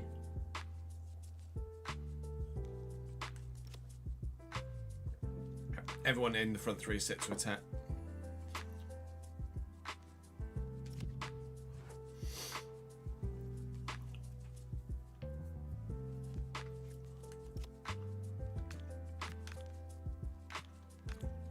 The only thing that annoys me with when you have like a front three set to attack like that is that the opposing team, they all just like the whole opposing team defense and your entire front line just stay on the halfway line. So you get all of the defenders and midfielders in the box and then just a line of 7 people on the halfway line. It just looks weird. So I do occasionally try to why is Webster set to half again? The fuck?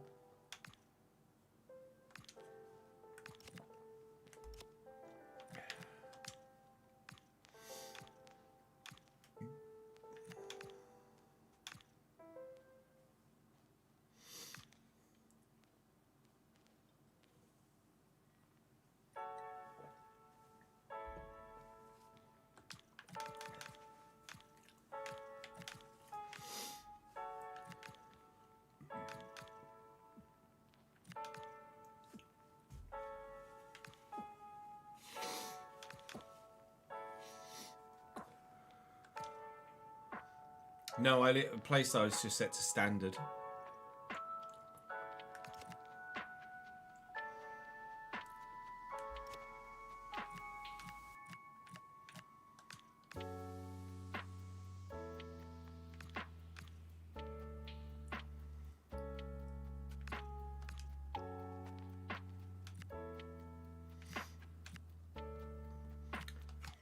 I think because we have the strong foot and weak foot development plans turned off, I think actually you can't change people's role stars as well as part of that.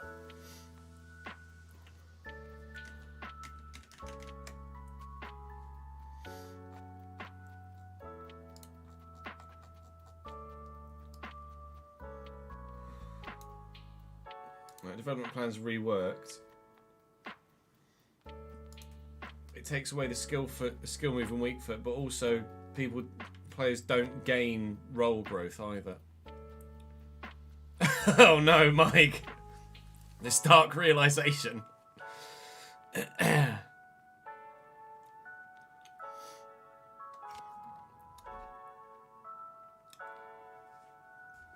Yeah, that's basically exactly how we set up with last year's. That's how we set up with last year's RTG, Kev. So I'm trying to do something slightly different this year, rather than play the exact same way that we did for 10 seasons with Bradford. Trying to do something slightly outside of the norm.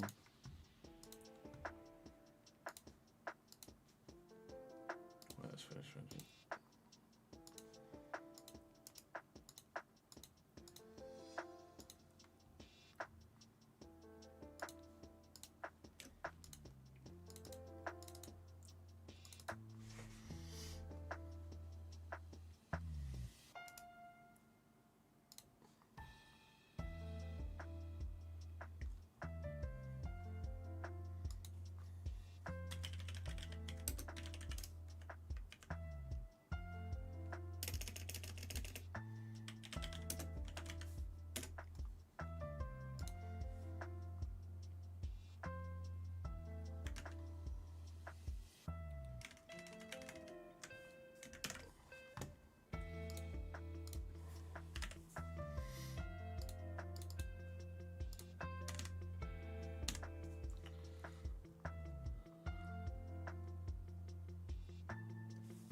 Too big, isn't it?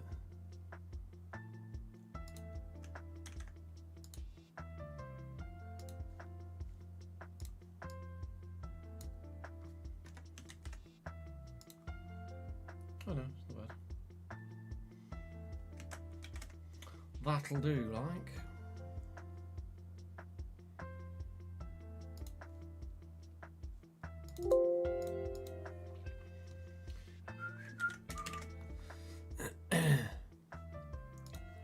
So yeah, we'll sim Pompey and play the other two. I think that's what makes most sense in this one. So obviously we've played Pompey like 6 times already in this save or something silly. So I really don't want to be playing them again when we've got other teams that we haven't played yet to come up against. And obviously Preston, I think, are down there with us towards the bottom end of the table.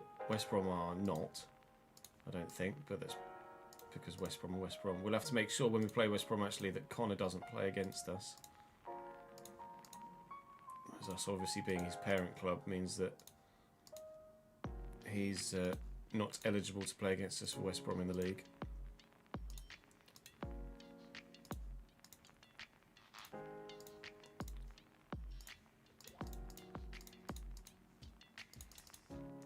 That video uploaded, ready for or uploading at least, and I'll set this one to go live at the correct time. Well done, Ches.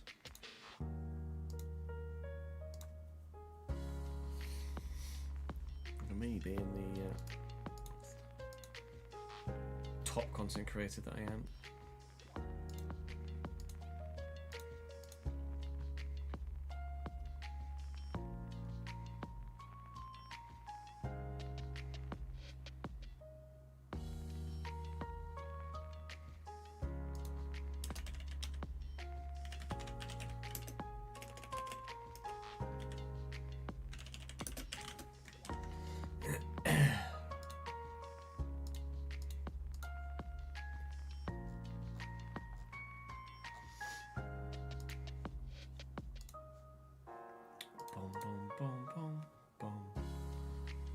I don't know, actually, Tozzy. I don't think so.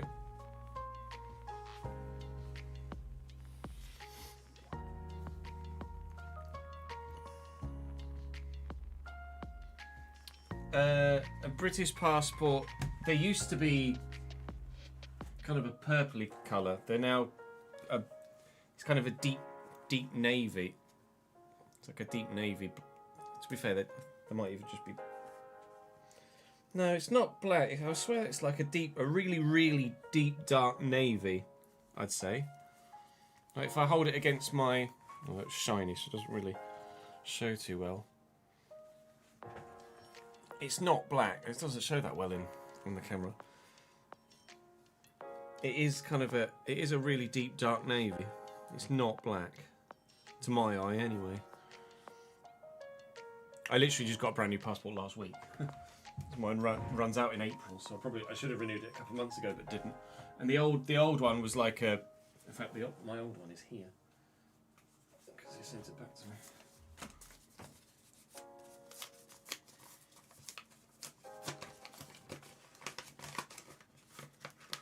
Kind of a purpley, not purple, of a burgundy colour.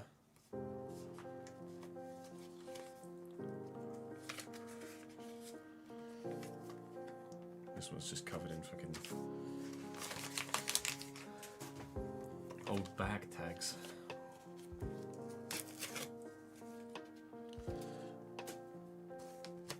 Yeah, it used to be that kind of colour. You see how old it is because it's all fucking worn. It used to be that kind of colour, kind of a burgundy, and now it's a dark navy. I swear that it is genuinely a really dark navy. It's not black.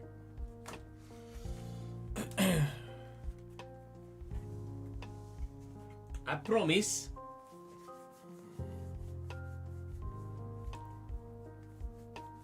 You don't have a passport, do you not, Kev? I mean, I've only been abroad once in the past. No. Monaco last year. No, actually, rephrase, we're 2026 now, aren't we? Monaco 2024.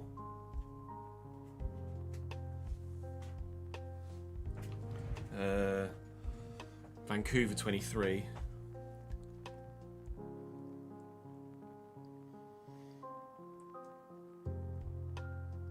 Did we go on holiday abroad in 23? I don't think we did. We did Greece, but I think that was 2022.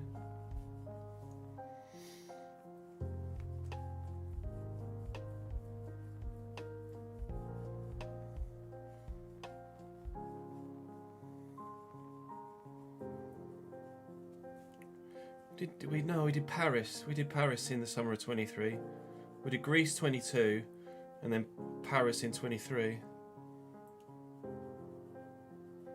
You had to get a passport to go to England before Brexit. You just needed an ID card for EU stuff.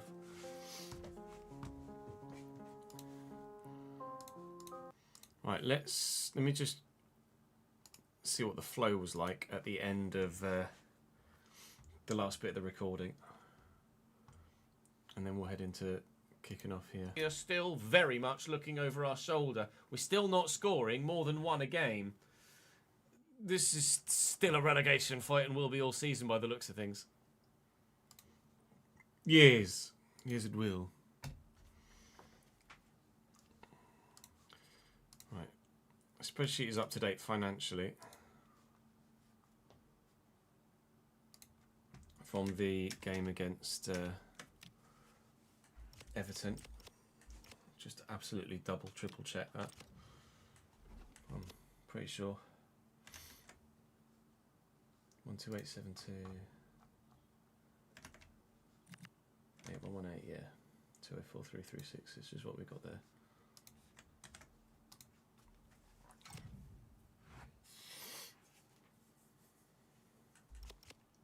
Yeah, let's not get into that, shall we, Kev? Jesus. What does Kel want? More money? I can't afford to give you all more money! I haven't got it!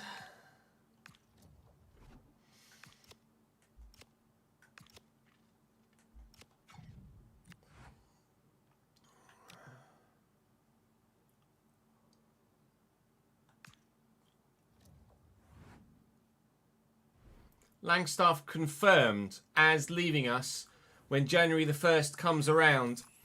We get an A rating. Obviously, we've made entirely profit from that because he came in as a free agent signing, but that does mean we will need another striker for the second half of the season. £820,000 from Macaulay Langstaff to Portsmouth, but it doesn't go through yet. He's still my player for the foreseeable future for the next couple of months. And Pompey, of course, are our next opponents. I've had Kel Watts come to me in between the last thing you saw and this, saying that he wants more money. Mams wants more money. Matette wants more money. I'm in a sticky situation at the moment where I don't have enough money to give people what they want. And a lot of people are starting to contemplate forcing their way out of the club because they want better finances. I am in the position at the minute of the mindset at the moment that I will probably reject bids for those players unless they come from genuine, like, realistic sources that I can't really turn down, and look to improve their contracts next season. But I might be in a position where I have to do that with the editor, and I don't know whether if I edit their wages with the editor or renew their contracts with the editor, so to speak, because it might not let me do it in game, then whether that would actually affect their morale and then they'd be happy to come off the transfer list. I'm not sure. I don't know. It's something we will have to... It's a bridge we shall have to cross when we come to it. But right now, the only bridge we're crossing... This is going to be Mam saying, I want more money. Yes, I haven't got any fucking money, mate! I need a functionality to tell people I haven't got any money. Game, please. Thank you. Otherwise, I can't let them understand my situation. They're just pissed that I'm not offering them something when I cannot offer them something. Hello, gentlemen.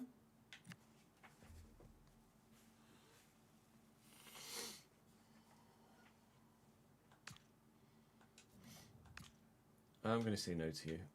Yeah, I'm going to say no to you.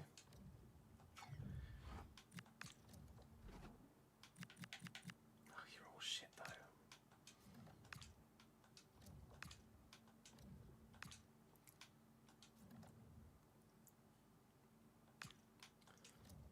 though. No, Col, I missed it. If you put it in chat. Sorry, mate.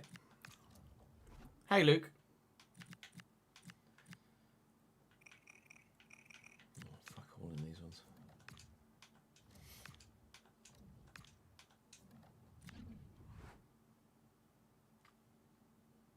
Oh, I put it in Discord in the FC chat. Let me have a look.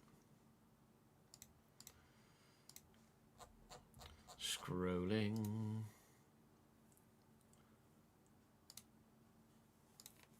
What rating is Wagner? Defence could do with some upgrading, perhaps.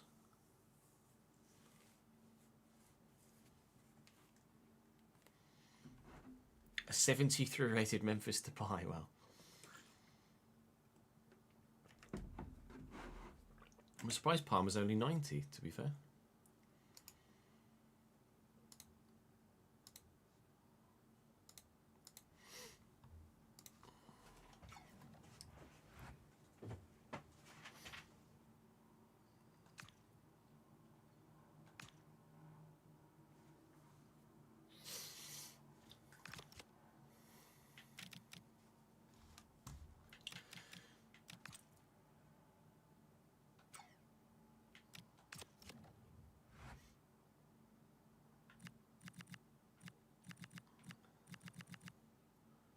Right, chat, this is where you guys come in. I've had this bid for Mams here from Swansea. Now, it is my intention to extend his contract. And it is my intention to give him a bigger contract financially. I just physically can't at the moment. And I also can't tell him that I can't do it. So I can give him the money he wants, but it has to be next season. So I'm inclined to reject bids until then, unless they come from an obvious option where I have to accept it. But Swansea, being 4 places above us in the Championship, I'm going to say no to. That's my current position. If it was an Everton or a Southampton or something, then I'd maybe say, okay, even... Okay, how about this? If it's a club that I wouldn't be able to match financially, even if I had the money available, then they can go. But if it's a club who would offer him a contract that I could match and will be able to match in the summer, then I'll reject. That's what we'll do. And Swansea won't be offering Mams anything more than I will be able to offer Mams in the future. So I'm going to say no to that. That's how we're going to work it in these current weird situations. I'm just going to get loads of fucking bids though. Oh man. I'm gonna say no. This is just a purely lack of game functionality thing than it is a he actually wants out thing.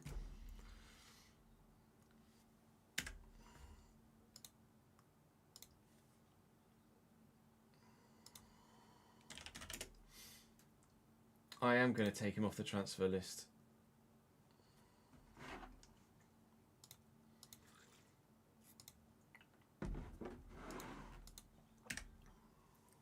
With the editor. I think that just makes most sense, doesn't it?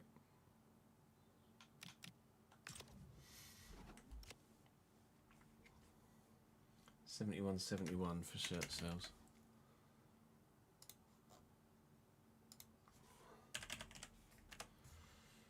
£17,927.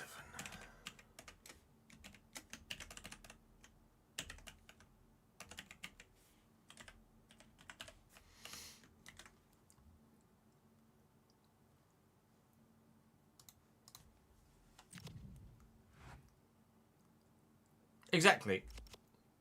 If FC had the FM level of response options, I could tell him that he can have one in the summer because I can't afford it now. But that option is not available to me because FC is average.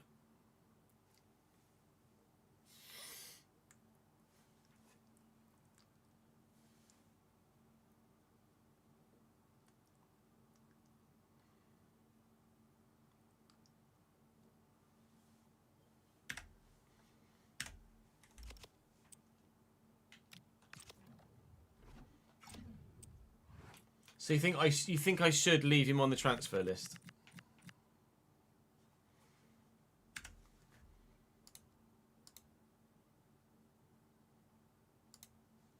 I'm happy to,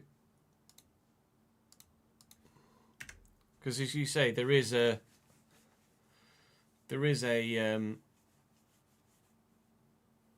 whole financial planning aspect to it.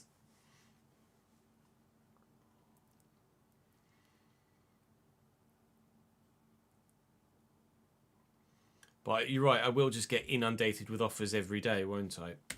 Okay, we'll take him off the transfer list until January. In January, he can go on the transfer list. Okay, let me make a note of it here. Job, list, Jan.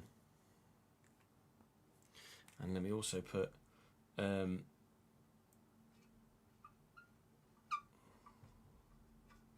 Langstaff stats. Don't let me forget to update Langstaff stats on the spreadsheet before we get into January.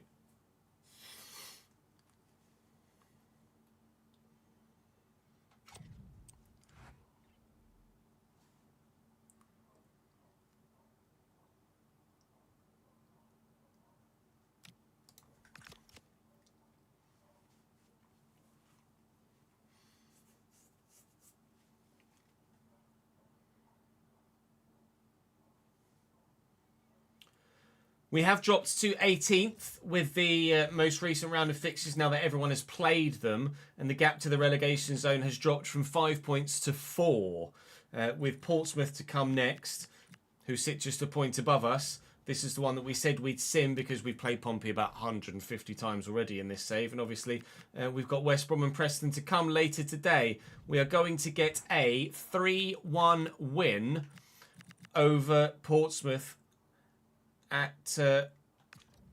my brain has died. Fratton Park. So that's a big result for us. That's 2 wins so far today. At the moment, we're stronger in sims than I thought we would be. So to get a 2-1 win over Burnley and a 3-1 win over Portsmouth, and there was a big win over Derby, a 3-1 win over Derby as well. I'm surprised that we're as strong as we are in the sims. I'm maybe a little bit surprised that we've been as poor as we have been in the play games as well, but we have tweaked the tactics slightly. This part of the recording from post the last game onwards has been recorded in a second recording stint a few days later, so I can't recall if I updated you about the... I think I did. I'm pretty sure I did update you about the nature of the starting lineup and the formation change. And so far, seems to be working. We're trying to keep ourselves in the division, obviously, and the best way to go about doing that is by putting results together. We've only moved up 1 place, so it's not like it's a massive change to our situation. But West Brom next are going to be very tough, I'm sure. And they have on loan from us, Connor Roberts, playing for them. But of course, he will not be eligible against us as his parent club. So far, he's scored 6 goals and gotten an assist in 16 championship games, but hasn't grown yet, frustratingly.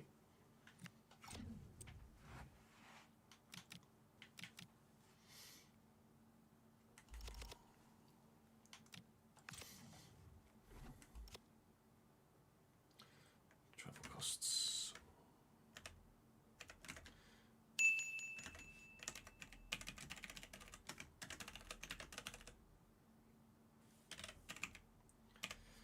$20 bits for us. You just... Oh, you put your ultimate team in the Discord FC, did you? Let's have a look. Brighton Evo. Nice. A few Evos in there.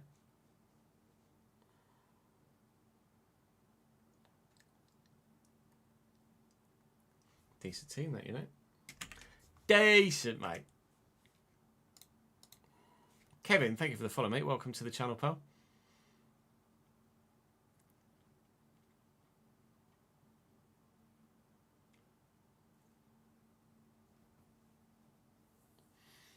Aarhus or Real Salt Lake from Crew.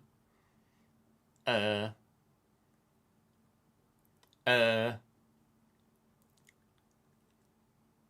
go MLS, I think.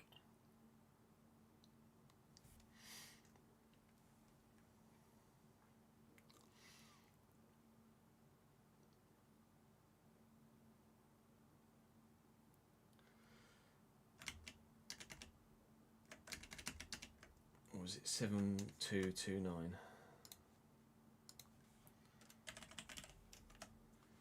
It's 18072. And then that was 1400 in the travel costs.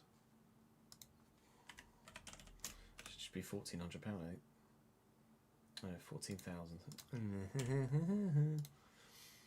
3,500 travel costs.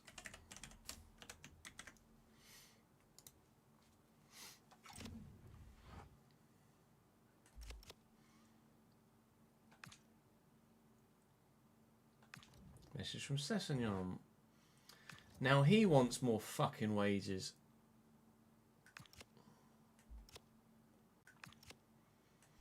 I get it. We're in the championship. At least let me fucking have a year with championship money coming in before you rip me out of every penny at the club.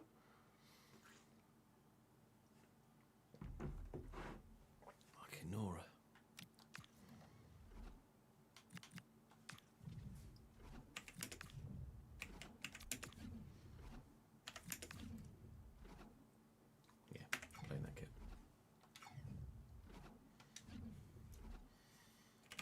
Ah, Jones has now grown. Of course he has.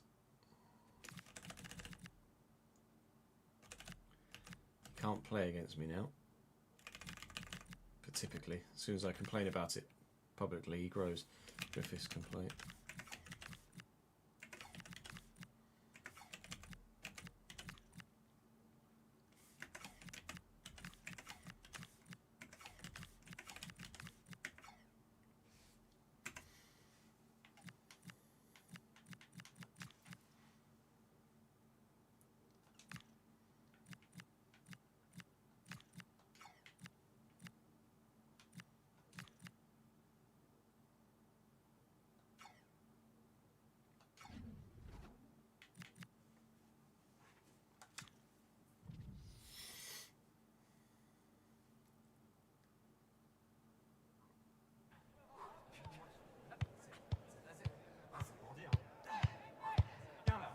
Championship's top goal scorer at the minute. I might be in a position where I just have to cash in on someone in January to be able to fund the rest of my team.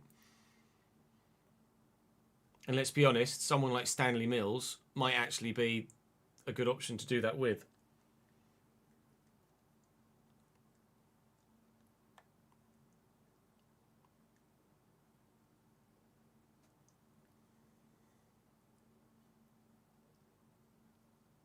No, we've sold Langstaff for 800 and something thousand, Davidenki. Going to Portsmouth for just over 800 grand.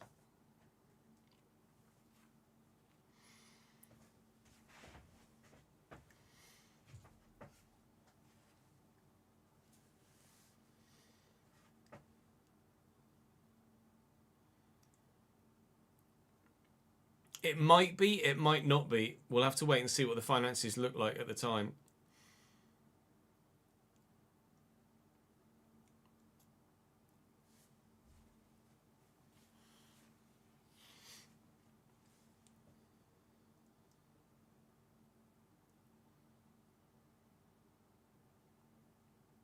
I'm not sure at this stage.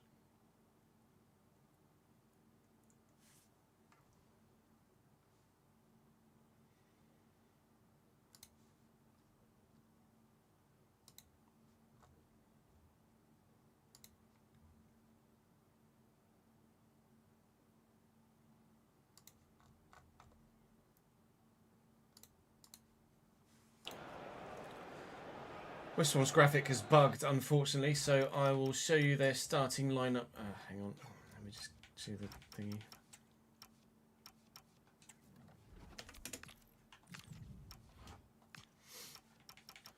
The graphic West Brom's starting lineup bugged, unfortunately, so I'll show you their team here. They're actually matching my formation with Josh Griffiths in goal, Alfie Gilchrist at 79. Was it former Chelsea youngster Alfie Gilchrist, I think? Ben Davies and Chris Mepham as an experienced centre-back partnership. Alexander Prass at left-back. Saeed Suyati is a youth player in their midfield alongside Alex Mauer. Then Isaac Price at cam at 79. Carlin Grant on the right. Daryl Dyke at striker and Mikey Johnston on the left. Carlin Grant is into the starting lineup ahead of course, Connor Grant, who has now actually grown to 67 in this save. Obviously, he can't play against me. Carlin Grant will take his spot. I hope that doesn't encourage West Brom to take Connor out of the starting lineup moving forward more regularly. Fingers crossed they'll just put him back in after this fixture. But it's just the nature of the loan contract that he can't play against his parent club, as is the rules in English football. Garner starts ahead of Stanley Mills here, who's just a little bit fatigued. Both centre-backs are also a little fatigued, but they play.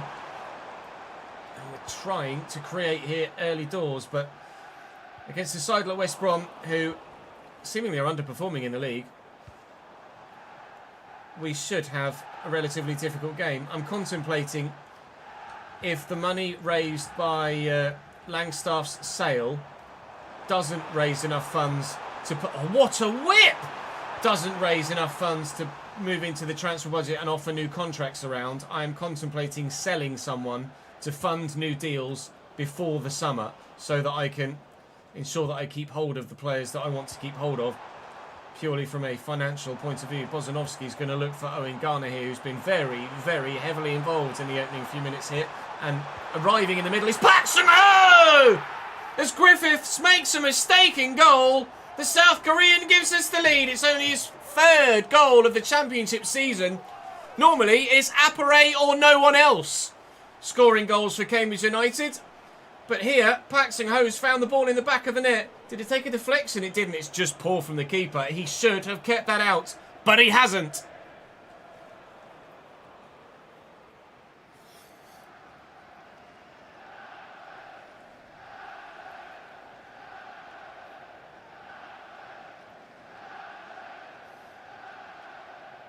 It is Ben Davies, formerly of Tottenham, yeah.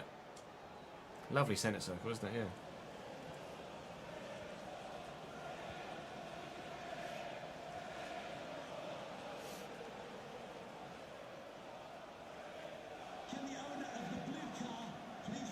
It's a very good crossfield ball to Mikey Johnston.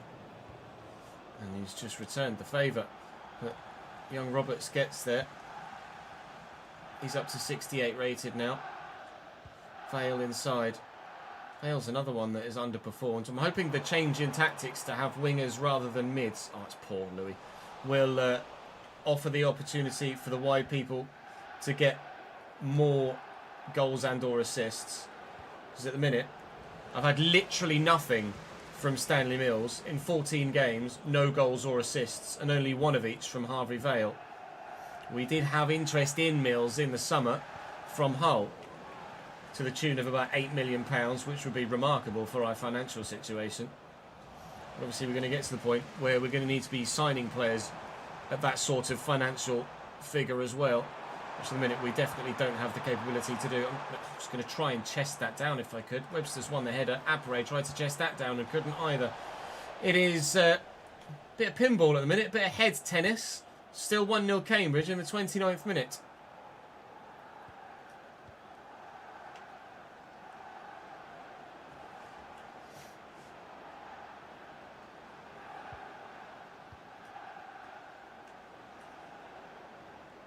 Dyke. Oh, it's a great ball to Carlin Grant.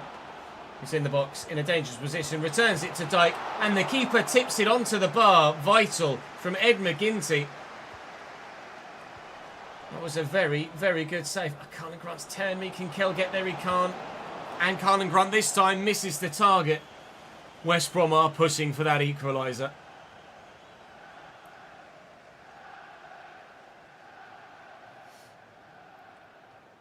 Nice one, Rory.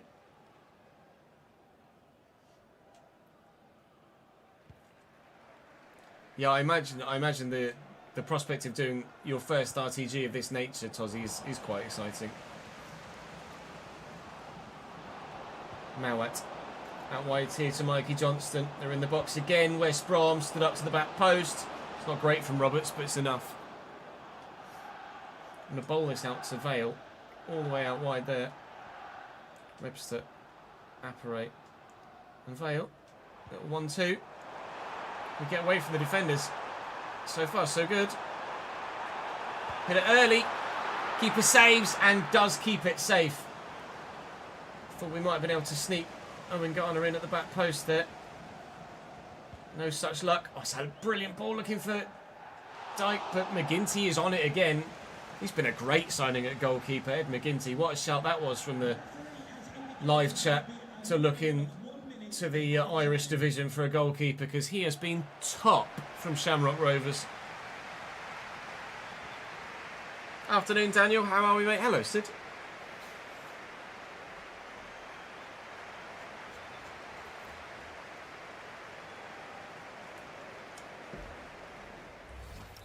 You got some mods in mind, have you? Which ones? Sorry, Sid. I missed when you said hello earlier in the chat. I am good, thank you, mate. How are you, pal? I'm just gonna have a quick toilet break, chat, and then we'll record the next part of this game. I'll be back in a couple of minutes. My bladder's gotten the better of me.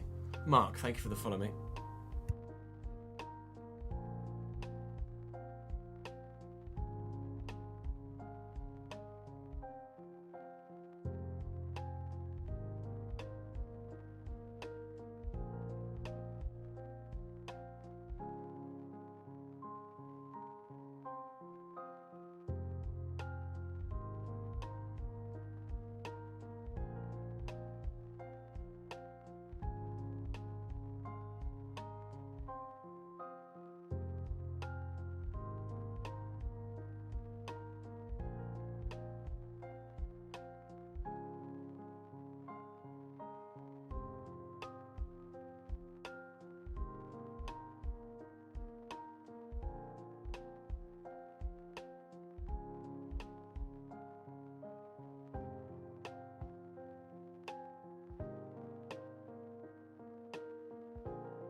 Yeah, I just saw the picture of Ferrari's race suits. They look quite smart, don't they?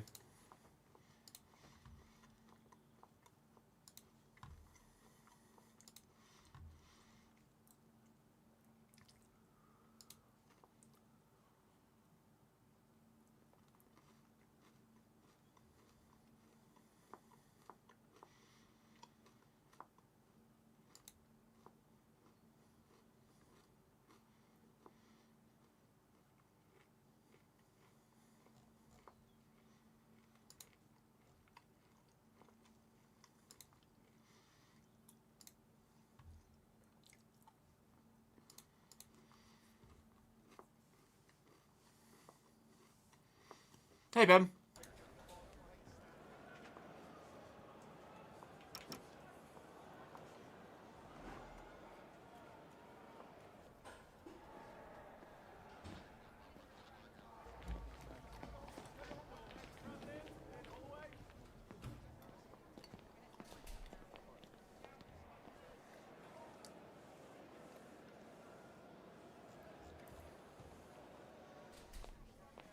Broadcast packs, yeah, that makes a big difference for immersion. Although it's not too much of an issue in English divisions.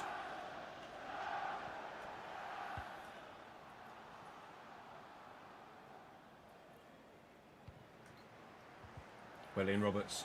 Lovely interception. Young man taking it. Oh, balls. Interception by Pack. Bozanovsky will look for Apparate. It's a great ball. We need to turn this defender and then find the corner to give us a 2-0 lead and hopefully the advantage that would have won us the game. West Brom have had just as many chances as us and obviously come very close to scoring with that one off the bar/post from the goalkeeper deflecting it up. We are not home and dry by any stretch yet in this game. Or even really that close to it. West Brom are going to be problematic for the remainder of this fixture. I don't see a clean sheet in our short-term future, unfortunately. But hopefully there might be a second goal, so it doesn't matter if we do concede. Garner. Apparate. Who's going again? And Pack. Oh, Pak Sung-ho. I said I saw a second goal in our future, and it came with a beautiful assist from the man that scored the first goal. This one is all about Pak Sung-ho, but Louis Apparate's the league's top goal scorer with 11 now in the championship so far this season, and that might just be another 3 points on the board. 3 wins from 3 today so far would be remarkable, really.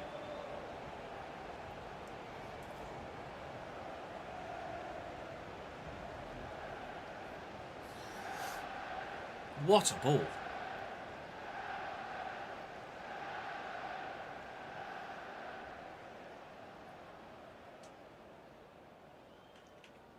And a goal to Cambridge United.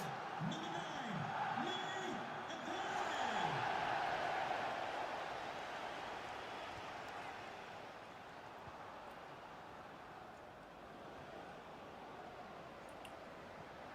Thank you.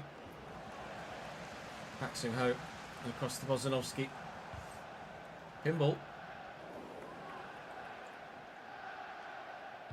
Ah, he's done well.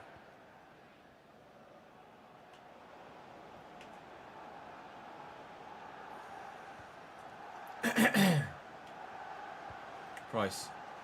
Was given away. It's poor from West Brom. Get this out here.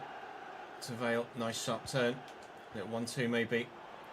And a bit more space for Harv out wide. Nice attempt. Picked off well. Now Grant's getting in behind. Hit a hand, did it? Referee says no. Win this Harv. Alright. That hit a hand, did it? Referee says yes. Which Journey series are you watching, Sid? The one that we did last year or the one that we're doing this year? Oh, sorry, the Journey. You mean the game mode from like FIFA fucking 17, 18, 19? I've only just twigged what it is that you said you're rewatching. Webster with a free kick short. Job to Vale. Out wide here is young Garner. Oh, Owen Garner. Deserved a goal. Brilliant work from Owen. Out on the wing there to try and force his way into the box. I tell you what, considering the lack of anything from someone like Stanley Mills and how good Owen Garner has been in this game, maybe we do sell Mills and just play Garner every week. You can see from the way that he's played in this game, Owen Garner, why he was such a success for Plymouth on loan last year. And maybe, even at just 64 rated, he could light the championship up for us. Or at least be a brighter light than the 11 ratings higher rated Stanley Mills. Certainly Garner is not doing his case any harm whatsoever from the way that he's playing. You guys have been very, very complimentary of Spencer as well, out on the right side of the defence. Very much enjoying his impact at right back since losing Liam Bennett. I didn't really notice that he was that different personally, but you guys have been very vocal about how much you've enjoyed watching Brodie at right back really step up to the championship level.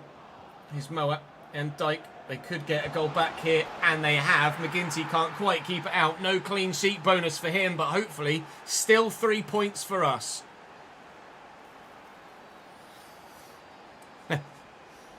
Our working loss, did they? That sucks.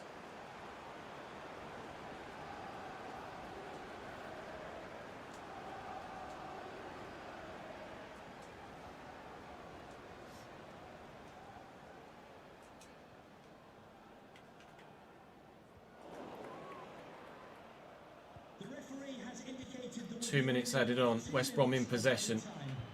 And thankfully have given that away. And that will go all the way back to the goalkeeper. And that will see us through. It will be 3 points at home against West Bromwich Albion. But we did need that second goal in the end. But thanks to a genius ball from Pak Sung-ho, we've gotten it. Final score here at the Abbey Stadium is Cambridge United 2. West Bromwich Albion 1. Up the fucking yellows.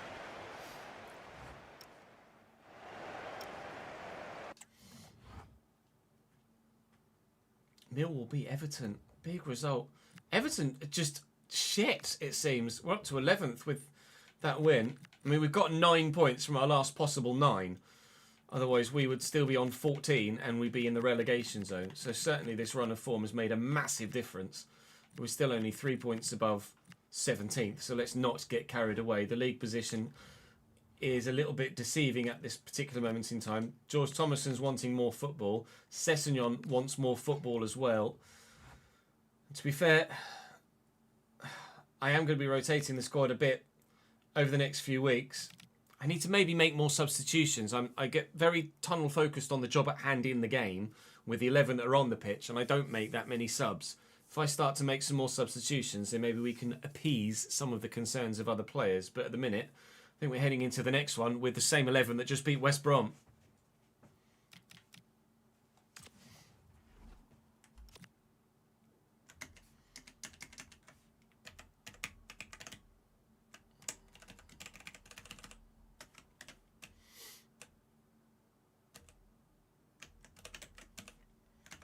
Uh, 8090 for match tickets. Gives us 203631. And shirt sales 7229. Oh, that's what it was before. 18072. Then that's easy enough.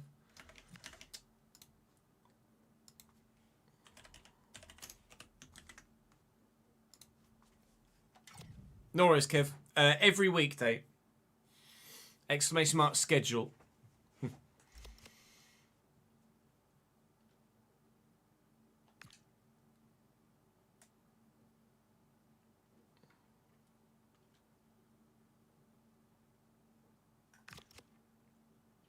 Sony are dropping a Spider-Man trailer this week, are they? Or allegedly. Actually, that was just stadium maintenance and match tickets, wasn't it, from a midweek game? There was none of this.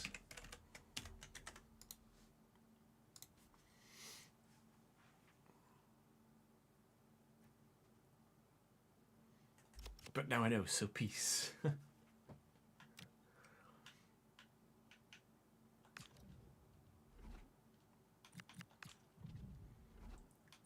Let's make sure they're playing the right formation. Yeah, they're fine. Oh, come on. Currently plays. McLean can't play against us because he's on loan from us.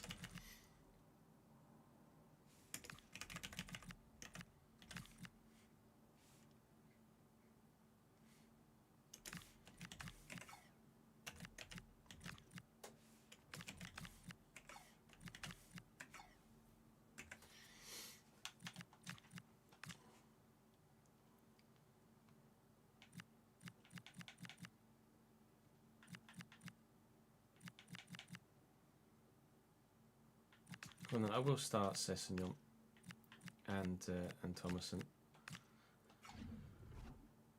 considering Preston are in the relegation zone.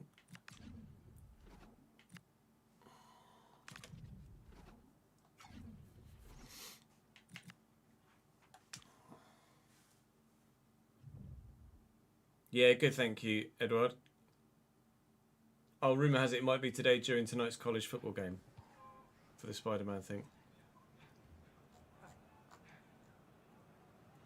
Spiderman.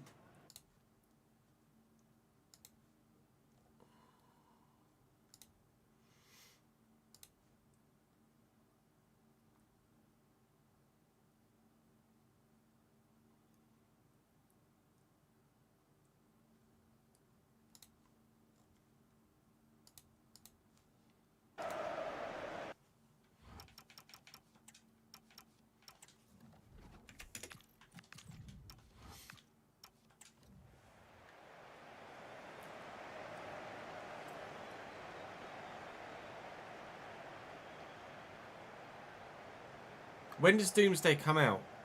Is it May?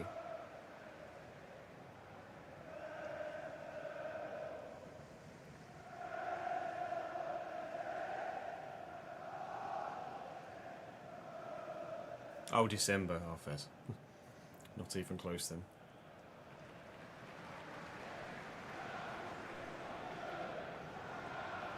December 18th.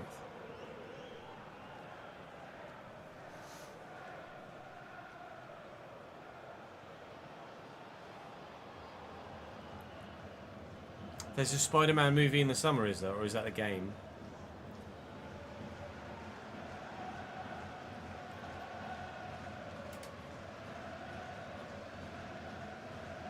Movie. Daniel Everson in goal for Preston here. They did have in their centre-back line McLean on loan from us, as West Brom had Roberts in their starting lineup. But obviously you had to take him out for this particular fixture because of the rules of the loan contract. Kone up top for them is pretty bloody decent. I have made the decision to start Steven Sessegnon and George Thomason in the midfield as a result of their knocking on my office door earlier in the episode. So if it wasn't someone that was in the or close to the relegation zone like Preston, then maybe I wouldn't have rotated a couple of those positions. But seeing as they're asking for some first team football and I have the opportunity to give it to them here, then it would be foolish of me not to. We've got enough issues with people being unhappy at the club already with the financial aspect. I don't need to piss people off with playing time as well.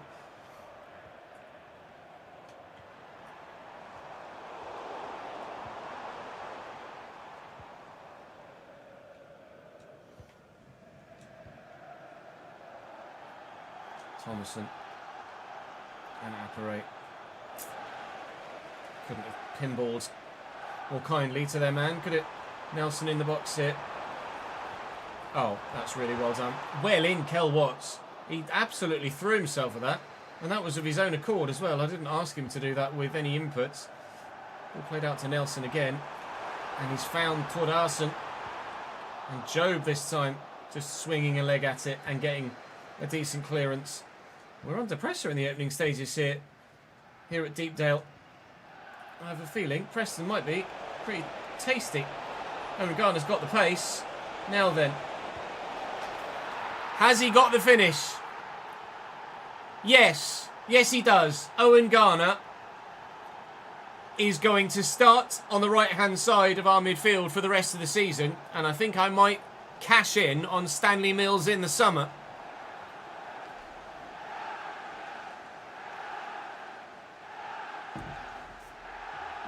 In the winter in January.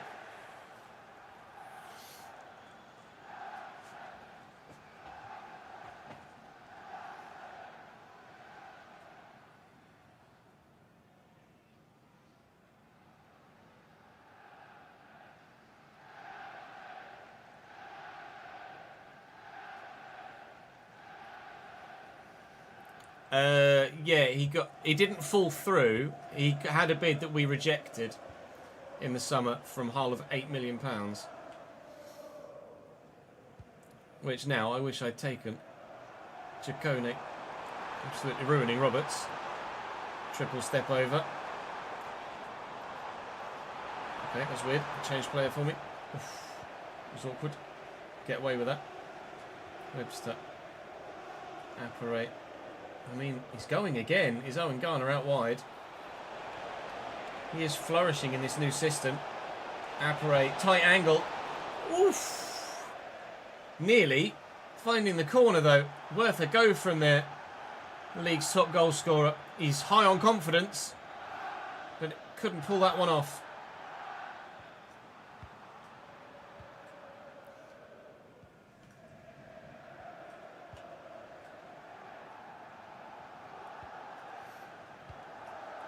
It's loose from Preston.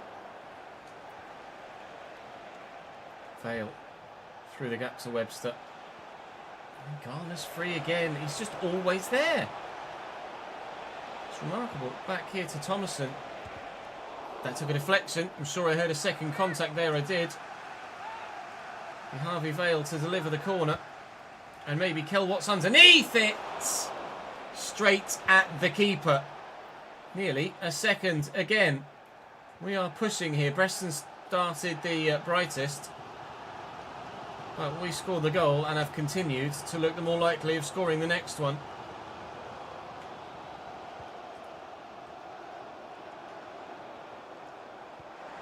That's a lovely ball. Nelson. And Kone. That's gorgeous. Fair enough. Literally ended the last highlight with us saying that I felt like we were the more likely of scoring the next one. And then pretty immediately, Preston have gone down the other end and equalised. But to be fair, very well put together move. GG's 1-1. Yeah, the replay bug is now fixed, Winston. I just haven't updated my game because of the mods. I have commentary off, yeah.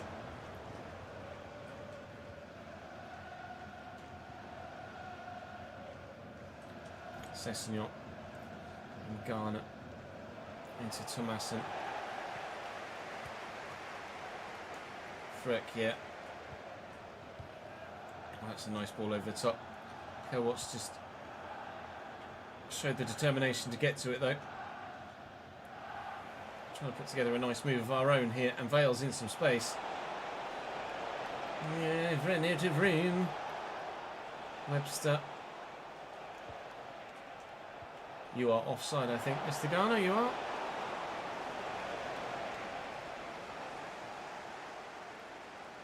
Ah, Wild Leone's appeared. Hello, mate. Up we go. No, we don't. Okay, cool. Nice take. Larson. McCann. And Kell's not quick enough off the mark. Ed McGinty, ladies and gentlemen. Kell does get caught short with acceleration at times. His pace just isn't good enough in a lot of situations. We have to make sure that positionally he's in the right spot. Otherwise, in examples like that, he's left for dead. Thankfully, the goalkeeper's come up trumps again with a brilliant stop. Ed McGinty, boys and girls. They now do crispy Watsits. Good news. Over the weekend, I got Watson's.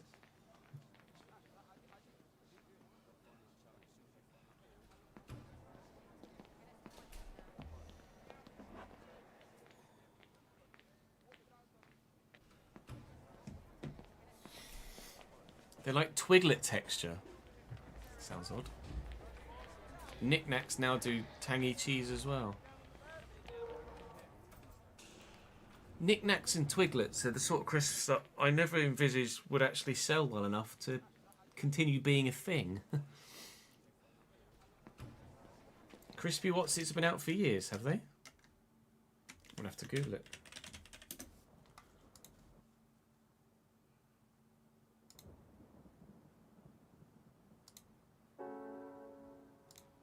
That's not what I wanted to do at all. Why are you now in cinema mode? Go away. Thank you.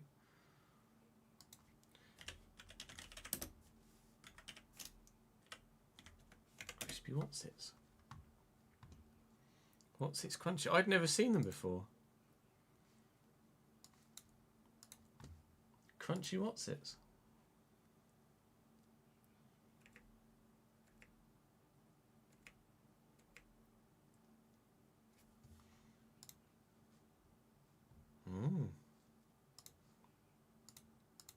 Well, I never. Oh, you've been selling for ages in your shop, have you, Carl?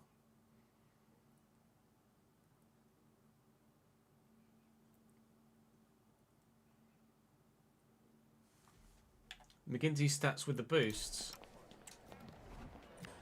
Yes, he's getting a +5 now. 76 positioning, 75 reflexes, 78 diving.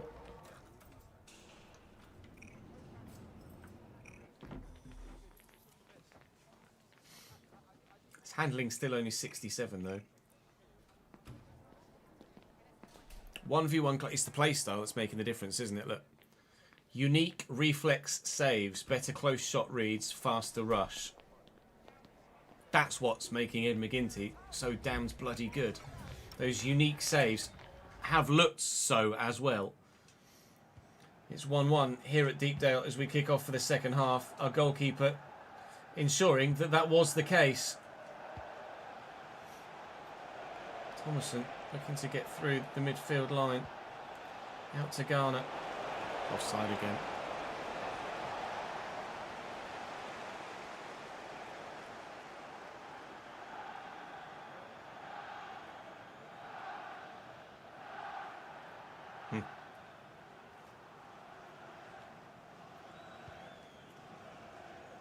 It's an intriguing decision to kick it there, but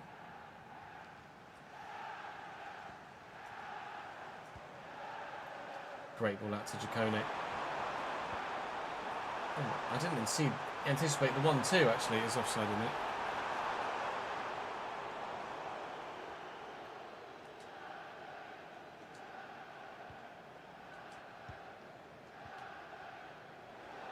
Roberts try and find Vale in a bit of an inside channel. Actually trying to find Pack there. Kone has overrun it. Tomasson steps in well and then gives it immediately away to the opposition again. Toward Arson. I don't want to draw the centre back too far out of position. Nelson toward Arson. Nelson again.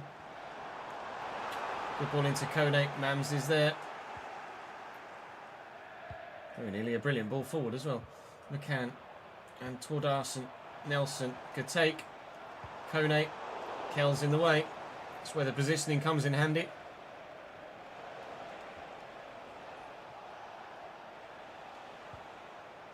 Keep going, Pat. Oh, can't get it to you. Willie in, Pak Sung Ho. Thomasson and Webster. Let's take our time. Furkier and Kone. Jacone. Oh, nicely done by Jacone. It's up with just Kone. Oh, McGinty with a one-on-one save again with his feet this time. Oh, Tomasson, that is poor, mate. What on earth has happened there, George? You're asking me for first-team football and playing like that. You're not going to get it. Ciccone around the corner, and Ferkier's in the box. He's got men square of him. McGinty saves again with his feet. Nelson now. McCann. Kone. Well in, Job. We are living on our wits at the back here. Less than 20 to go. We'll make some substitutions, but quite frankly, we are hanging on at the moment. Job for Lauper. Let's bring Matet on as well, who really, quite frankly, plays better than Thomason so far. Thomason has been average at best in this game. And Gibson heads over. Oh, barbecue mini cheddars are the absolute one. Barbecue mini cheddars are top tier.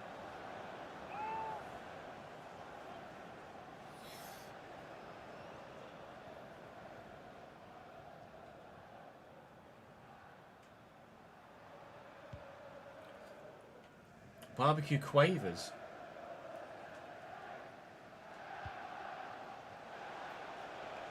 Roberts. I'm going to drill this to apparate. A lot of room. Garnis held his run this time and is onside. And, oh, could have squared it for a winner. Someone fouled someone in there. It was, I think, them using a hand. Kel Watts into Pat. Run, Jay.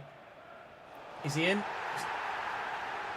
The refs give a pen for handball. Matet might have handled it himself as well, but it came off a Preston hand first as the ball came over the top, and the referees pointed to the spot. To be fair, a few goals this season for Louis Appere have come from the penalty spot. Job could barely contain his excitement there at the idea of winning here at Deepdale. Louis Appere buries it, and Cambridge United lead by 2-1 for the second game in a row. That might be a dub, and it's a very fortunate one. I've seen prawn cocktail quavers, yeah.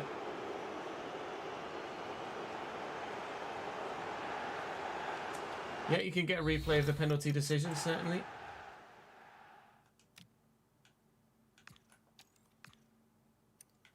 As the ball comes over here from Pack. Defender just misjudges it. It genuinely just drops on his arm. I think he's trying to chest it. Does the pressure... Yeah, look, he just slightly moves his body to the right a bit as the pressure from Matet comes in. And that does just hit him on the arm. And Matet then chests it away. And Matet's in to maybe have a chance of scoring himself. And from there, I probably would have buried it. But we scored the penalty anyway. It's 2-1 here.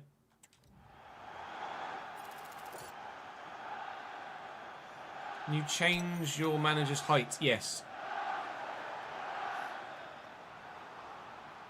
Yeah, that's one of the rare handballs that actually is a handball.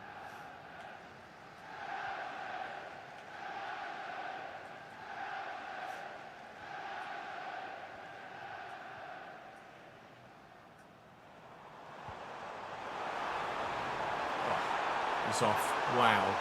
Wow. Yeah, good, thank you, Liam. How are you, mate?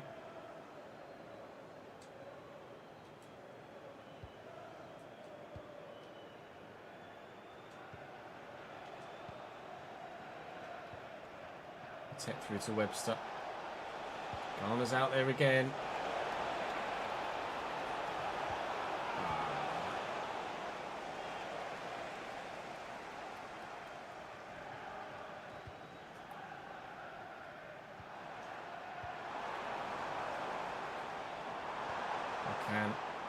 Forward to Osmajic and lofted out wide to Ciccone. Ah, he's on his own there, Whiteman, and had to score and does so. It's a vital goal for Preston in their hunt to stay in the Championship. It's a vital goal against us in our hunt to stay in the Championship too. 12 points from a potential 12 today would have been pretty ridiculous. 10 still is remarkable, considering the way we've been playing so far this season. The change in formation, the tactical switch-up has very much worked for us, but it's not going to yield 4 wins from 4. It is just 3 wins and a draw, unless Vale can do something wonderful here. He's already started very well indeed, and the cross-in was decent, but Unfortunately, doesn't find the man in the middle with 4 minutes added on. If that through ball had made it in between the gap, it might have been a defeat and a win for Preston. It might yet still be 4 wins from 4. Ah, it so very nearly was. It'll be a point from Deepdale.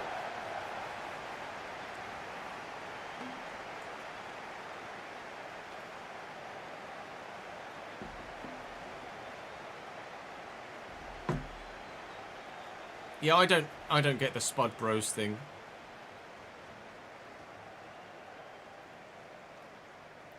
Hadri typed it in all caps earlier, and I thought to myself, the fuck is a Spud Bro?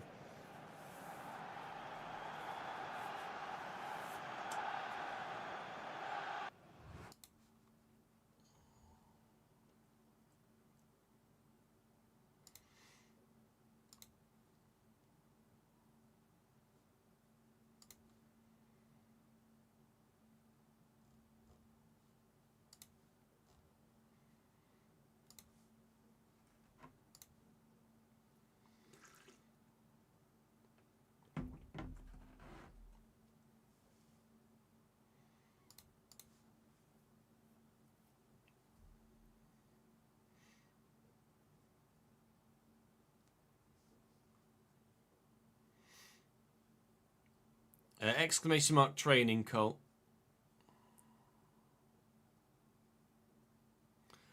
Oh, is there something on screen? Oh, is it on there? Is it their sponsor that says Spud Bros? Is their shirt sponsor Spud Bros? Ah, fairs. I thought because we were talking about crisps in chat, so I thought it was a crisp related thing. I just got completely confused.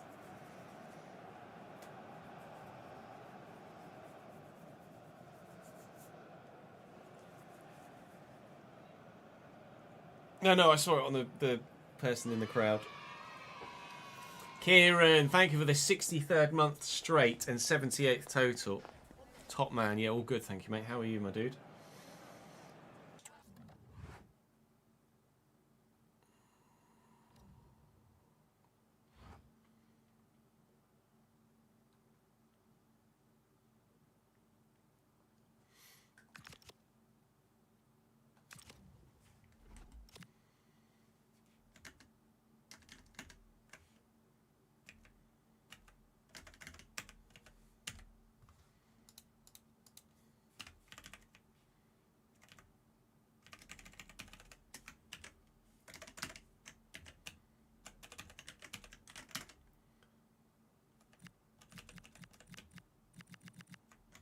That was easy enough.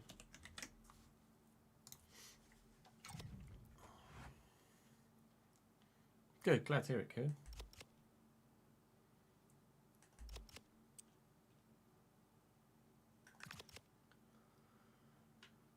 So we end the month in 15th in the championship table after that draw. And we are inconsistent, I think that probably says, doesn't it? 6 wins, 6 draws, 6 defeats means basically you've absolutely no idea what you're going to get from a Cambridge United side when they take the field here in the championship.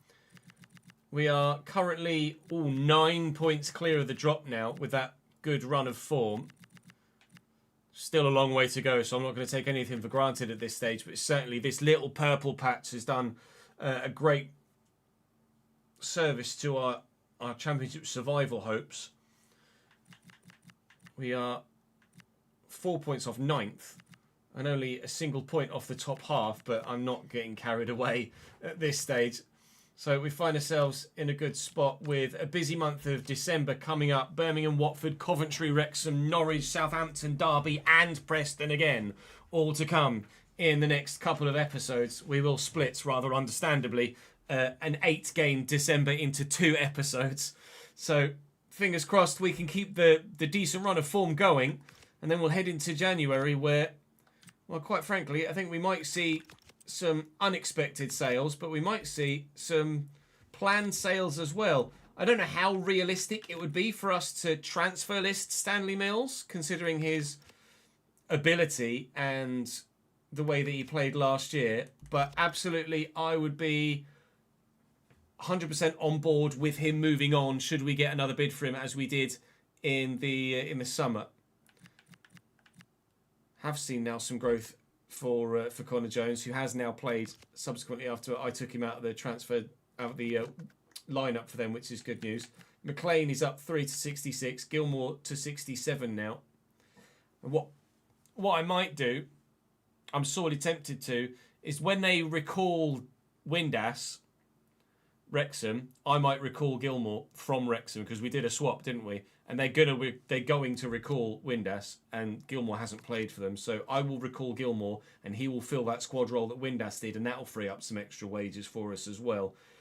I'm going to try and get as much money into the players that want some, and quite frankly deserve some, as we can. And then we'll push on from there with the second half of the season, and we'll wait and see what happens in the January transfer window. But for us now, the main focus is trying to manage the squad through a particularly busy month of December, which is not going to be easy. But that begins tomorrow. We face playoff-chasing Birmingham City as the start of the day, but that is the end of today. Of course, there'll be a Journeyman episode for you later on this evening as well, so keep your eyes peeled for that on the YouTube channel. But for now, I'll see you next time.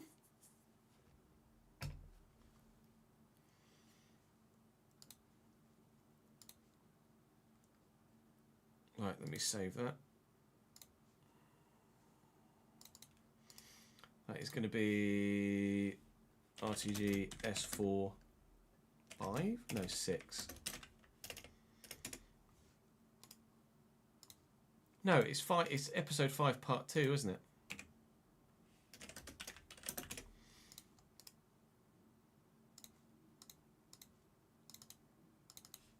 Yeah, it's episode 5, part 2. Follow 15 has gone up.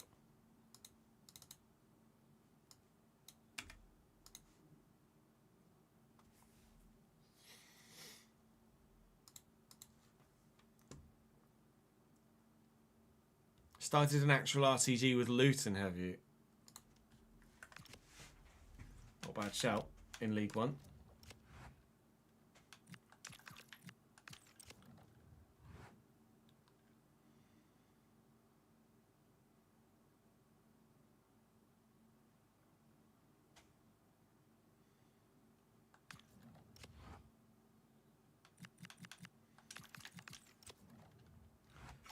Right. That's tomorrow's RTG recorded. I think we'll go back to the Journeyman now. So I've got, like I said, I've got a meeting with EA at 4. So I'll partially record this Journeyman video now. And then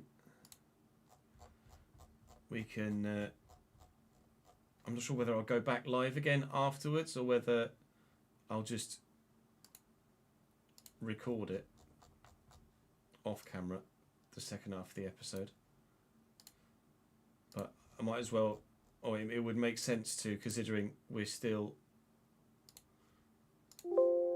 not that far ahead on content, to record chronologically at the moment.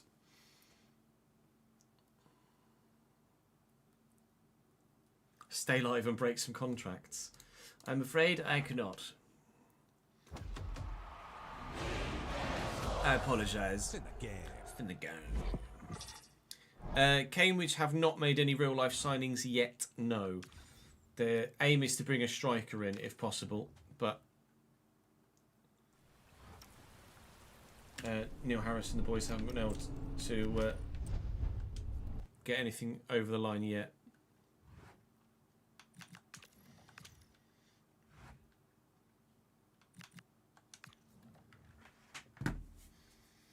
I didn't stay live and break contracts, but I was live when I was supposed to be in a call. I forgot. Right, let me go for a quick toilet break, and then we'll start this next episode of the Journeyman. 2 secs.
Let's.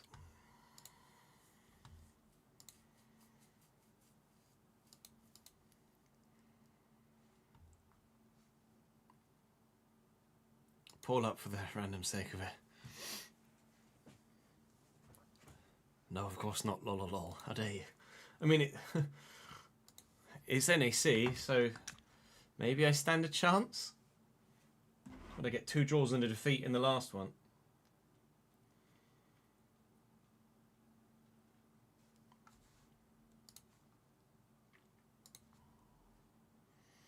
Lavery's injured, Bob. Yeah, Apre has been injured, but is back playing now. To be fair, actually, Lavs is back playing now as well. He came off the bench over the weekend.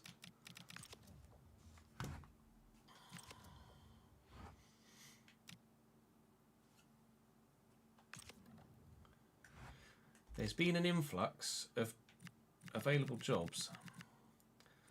Cheltenham is not one I want to take. Aletifak is probably not one I want to take. Jesus Christ, Sam, our team manager, is now under pressure again. Levante is available. Levante. Like I say, at the minute, I don't feel like I deserve... I don't feel like I deserve a move.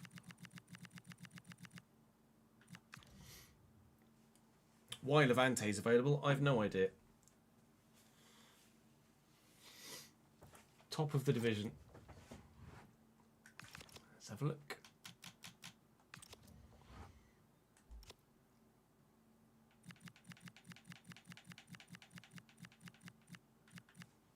Levante manager sacked.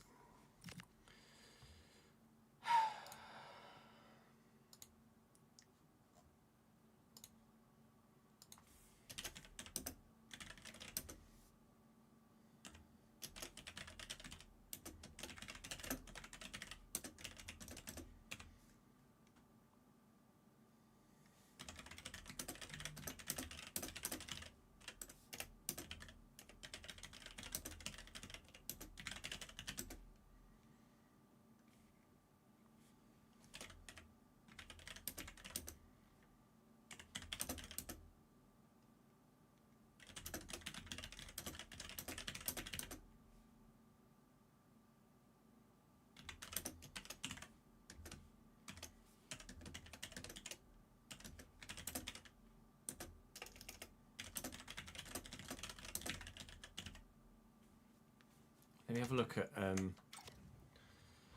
situation in Ligue 2 as well.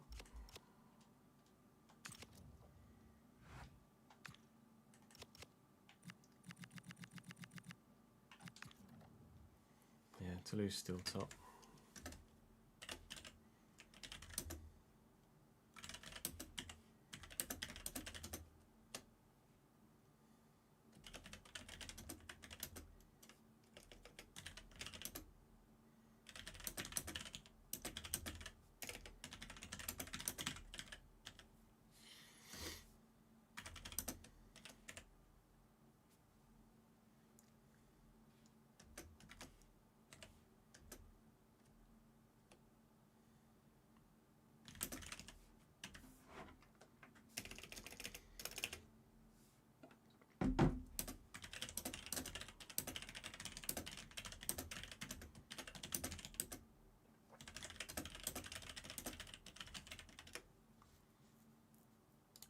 It's all just not working properly, isn't it? Basically. But what do I know?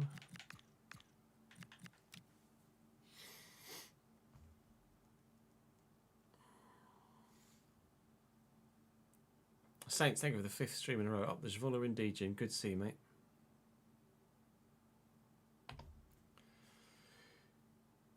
Welcome back to the Journeyman. We are 15th in the Eredivisie at the moment. We are clear a bit of the 3 sides below us, and all it takes is a win and other results to go our way, and we can certainly rise up the table quite quickly. We're only 5 points off 5th. 6 points, 2 games worth off a Europa League position. So all it's going to take is a run of form. And we are back in the business positions with NAC, Almelo, Sparta Rotterdam and Excelsior today. And most of those games are against sides that are not very good. NAC aren't a side that I expected to be very good, but we thought that about Ferlandam as well. And they're currently, was it 4th in the table? Have they dropped now? No, they're 5th, but still, it's higher than we finished last season. So we'll try and put the ball in the back of the net. It's been very tight recently. Lots of 0-0s, 1-1s, single goal games previously in the episode prior to that as well. Really close games of football. We should have come away with a point in the game against Herningan as well, but I shat the bed in the final couple of moments. Let's not do that this time, shall we? Do drop the video a like if you're enjoying the save, of course. Make sure you're subscribed to the channel so you don't miss out on any more. We're not yet in a position where we feel like we can justify a move elsewhere, but if we can win, say, 3 of 4 games today, rocket up the table, then we might start looking further afield for opportunities. For now, though, let's concentrate on the Eredivisie. Gahey is officially gone now, is he? I should have checked their lineup, shouldn't I? Never mind.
Oh, we got channel points now. Look out.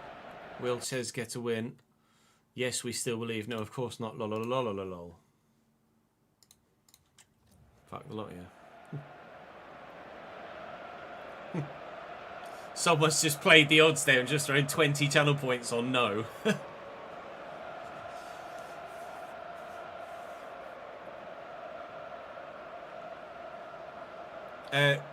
He's on 300 grand a week, supposedly, at City.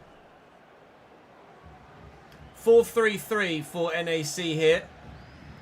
No names in that starting line. Oh no, Matthijs Lambord, the guy that we looked at in the RTG, who was at Oxford at the time. He's in France in real life, I think, and in the Eredivisie here now.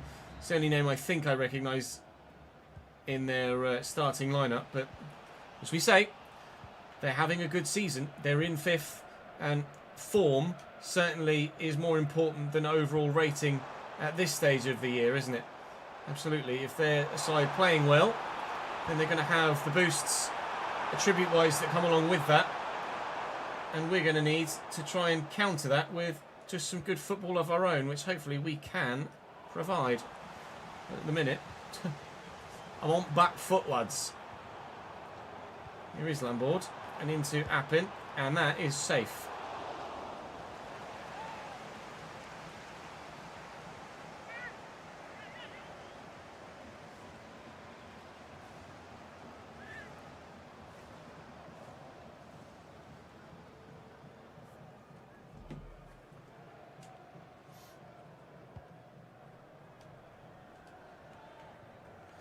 Headed that straight to me there, mate. Alexandropoulos scored a bleeming worldie in the last episode. Yeah! Is involved in a move that sees us take a 1-0 lead. Antonio Granero, the man again. Who needed Amin Sarr? Not us.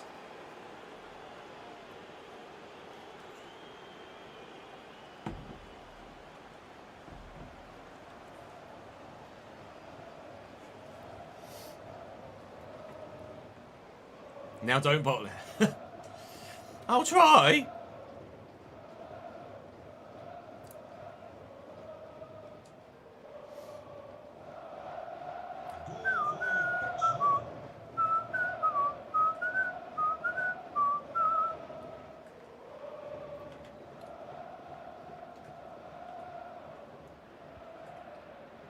Liu to Lambord.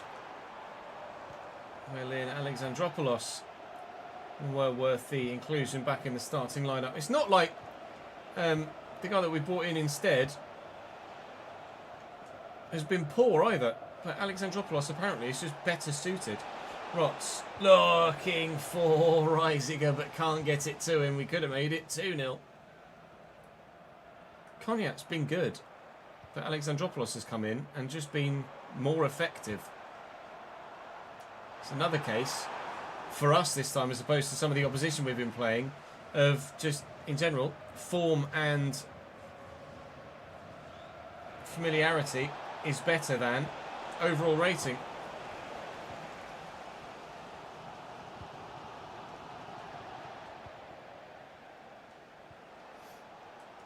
Fumagalli and Reisiger. Oh, hello.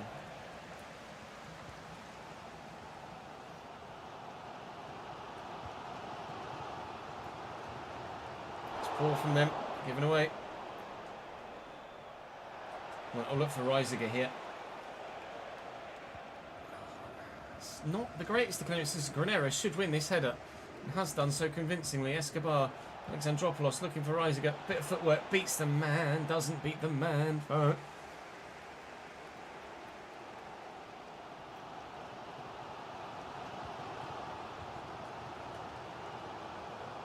Ballard into Liu. Well in. We are playing well here. Not necessarily offering much more of a goal threat, but we're not allowing NAC the chance of a goal threat of their own.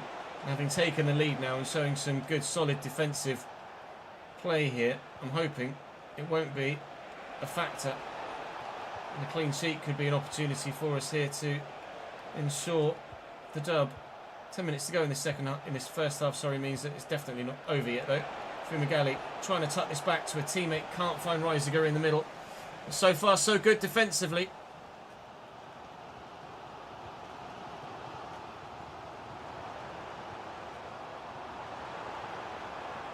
Alexandropoulos steps in nicely. Reisiger rides the challenge. Thank you, ref.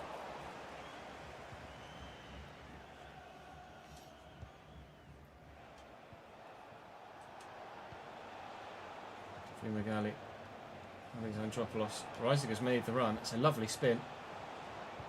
Yeah, I'm backing out. I'm trying to force it. It's just not working. Slow him up. We'll take a 1-0 lead in at half time. No, we won't. Well, we might not. Anyway. Yeah, we will. Get out. Thank you, ref.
It's just sending you a message.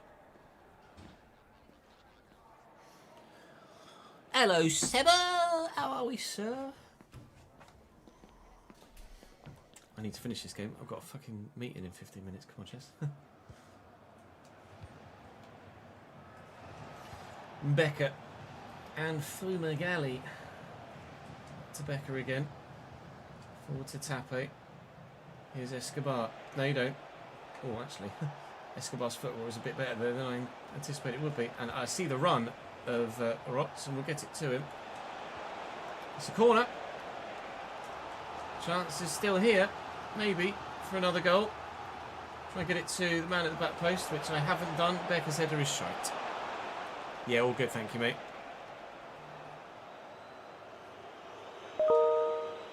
Shooting. That's my email telling me I've got a meeting in 15 minutes. Quite the way my defence has gone, but it's back now. Alexandropoulos, Fumagalli, Granero. Just the change to have the striker on support as opposed to attack has made so much difference to the way that the front line just flows. Look for a through ball here to Reisiger, who's in a great spot and should and will finish. Peck, Zvola are maybe back.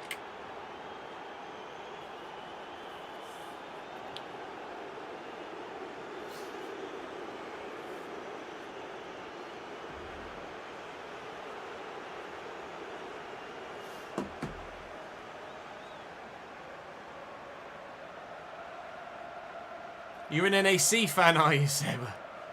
Sorry. Sorry about that.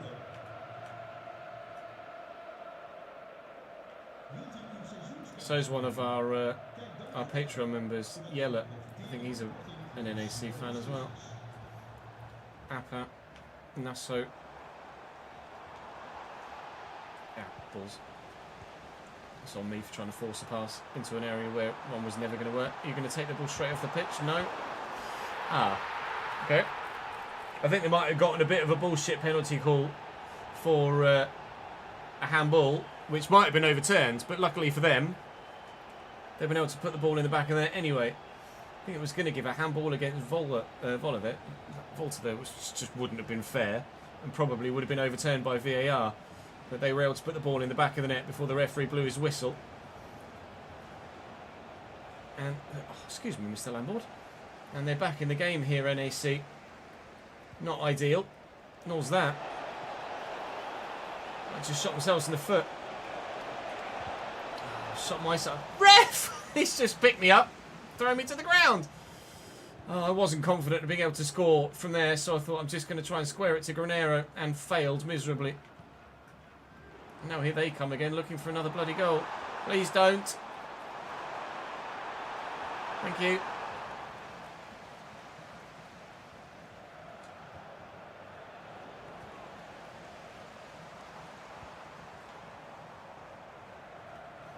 I missed it.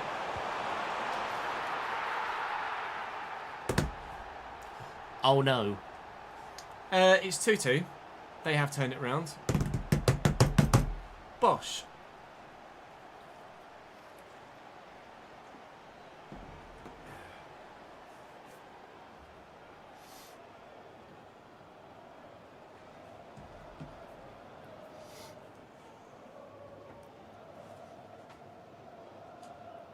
Fuck the lot, yeah. Or specifically Sam and Rory.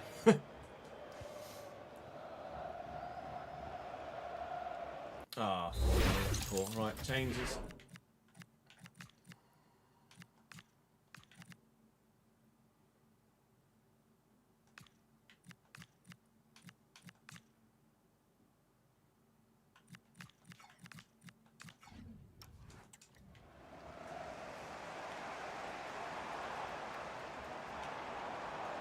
Well in, Tape. And he's away with it.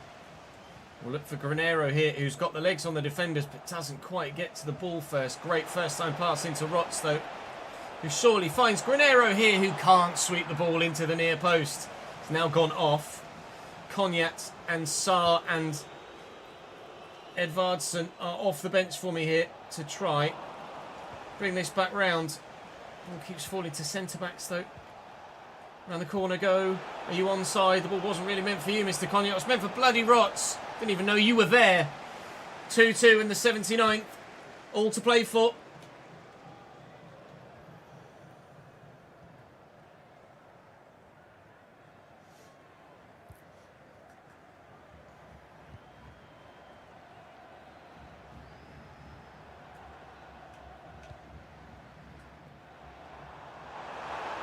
Nasso into the middle. Is that a corner? It is. Lambourg will take it. And it's not a great delivery actually, but nor is the clearance from Pablito. Don't tell me that hit a hand. Has Sasanti just given NAC the chance to win the game from the spot 5 minutes from time?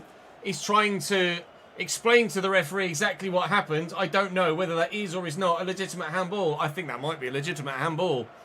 I think Sasanti might have just offered them the opportunity of winning this game. VAR will have a look at it, but I don't think there's much of a case for Sasanti here. A few 1-2s, and then the shot comes in. He goes to turn his back and trying to glance through the striker's legs. That's handball. VAR has looked at it and sees no reason to overturn the referee's on-field decision. Sumano misses it over the top of the bar. Can you believe it? Whoa! What a chance. It's no Panenka, Brahim Diaz, but it's just as bad. Unbelievable. NAC with a chance to win it at the death, and they absolutely fluff it. That is the biggest of let-offs for us. Can we go up the other end and win it ourselves? I mean, Sarr trying to get in the box and look for some support. Yes, we can! Alexandropoulos! The drama continues here at NAC's home ground. They miss a penalty in the 85th minute. Put it straight over the top of the bar. We've gone up the other end and thrown in a counter-attack to win the game in the 90th minute. They're tinking this one over the top. Volta's up for the header. And Ballard, and blocked well. Keeper's ball, surely. It's a win! Well then!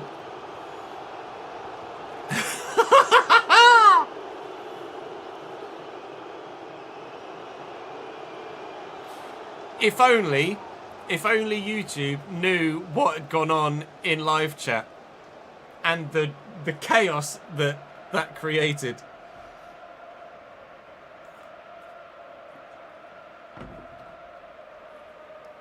Ladies and gentlemen, one for Rory, one for Sam.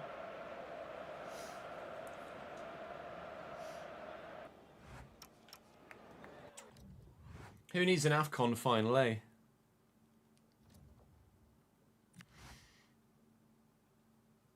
Stupid sport. I know, piss off.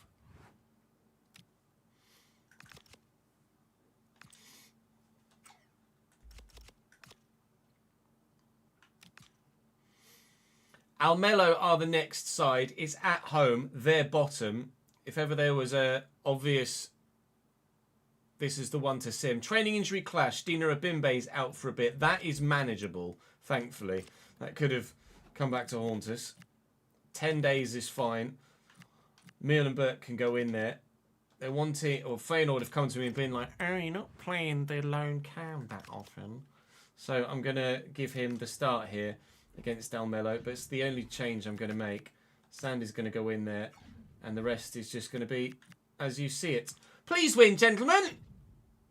Thank you. By 3-1. Granero with the first. Dan Rotz with the next two. Is our season turning around? We said Pex Foller might be back. We're 7th. I told you it was a tight league table. From 15th to 7th in the space of 2 games. It could quite well be 7th to 15th again in the space of the next 2. But we're now only 2 points off a Europa League spot in 4th. It's quite tight in the Eredivisie. Up next, second from bottom, Sparta Rotterdam. Bring it on.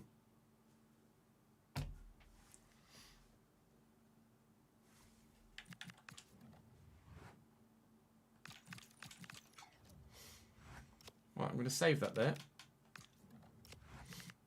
Oh, thank you.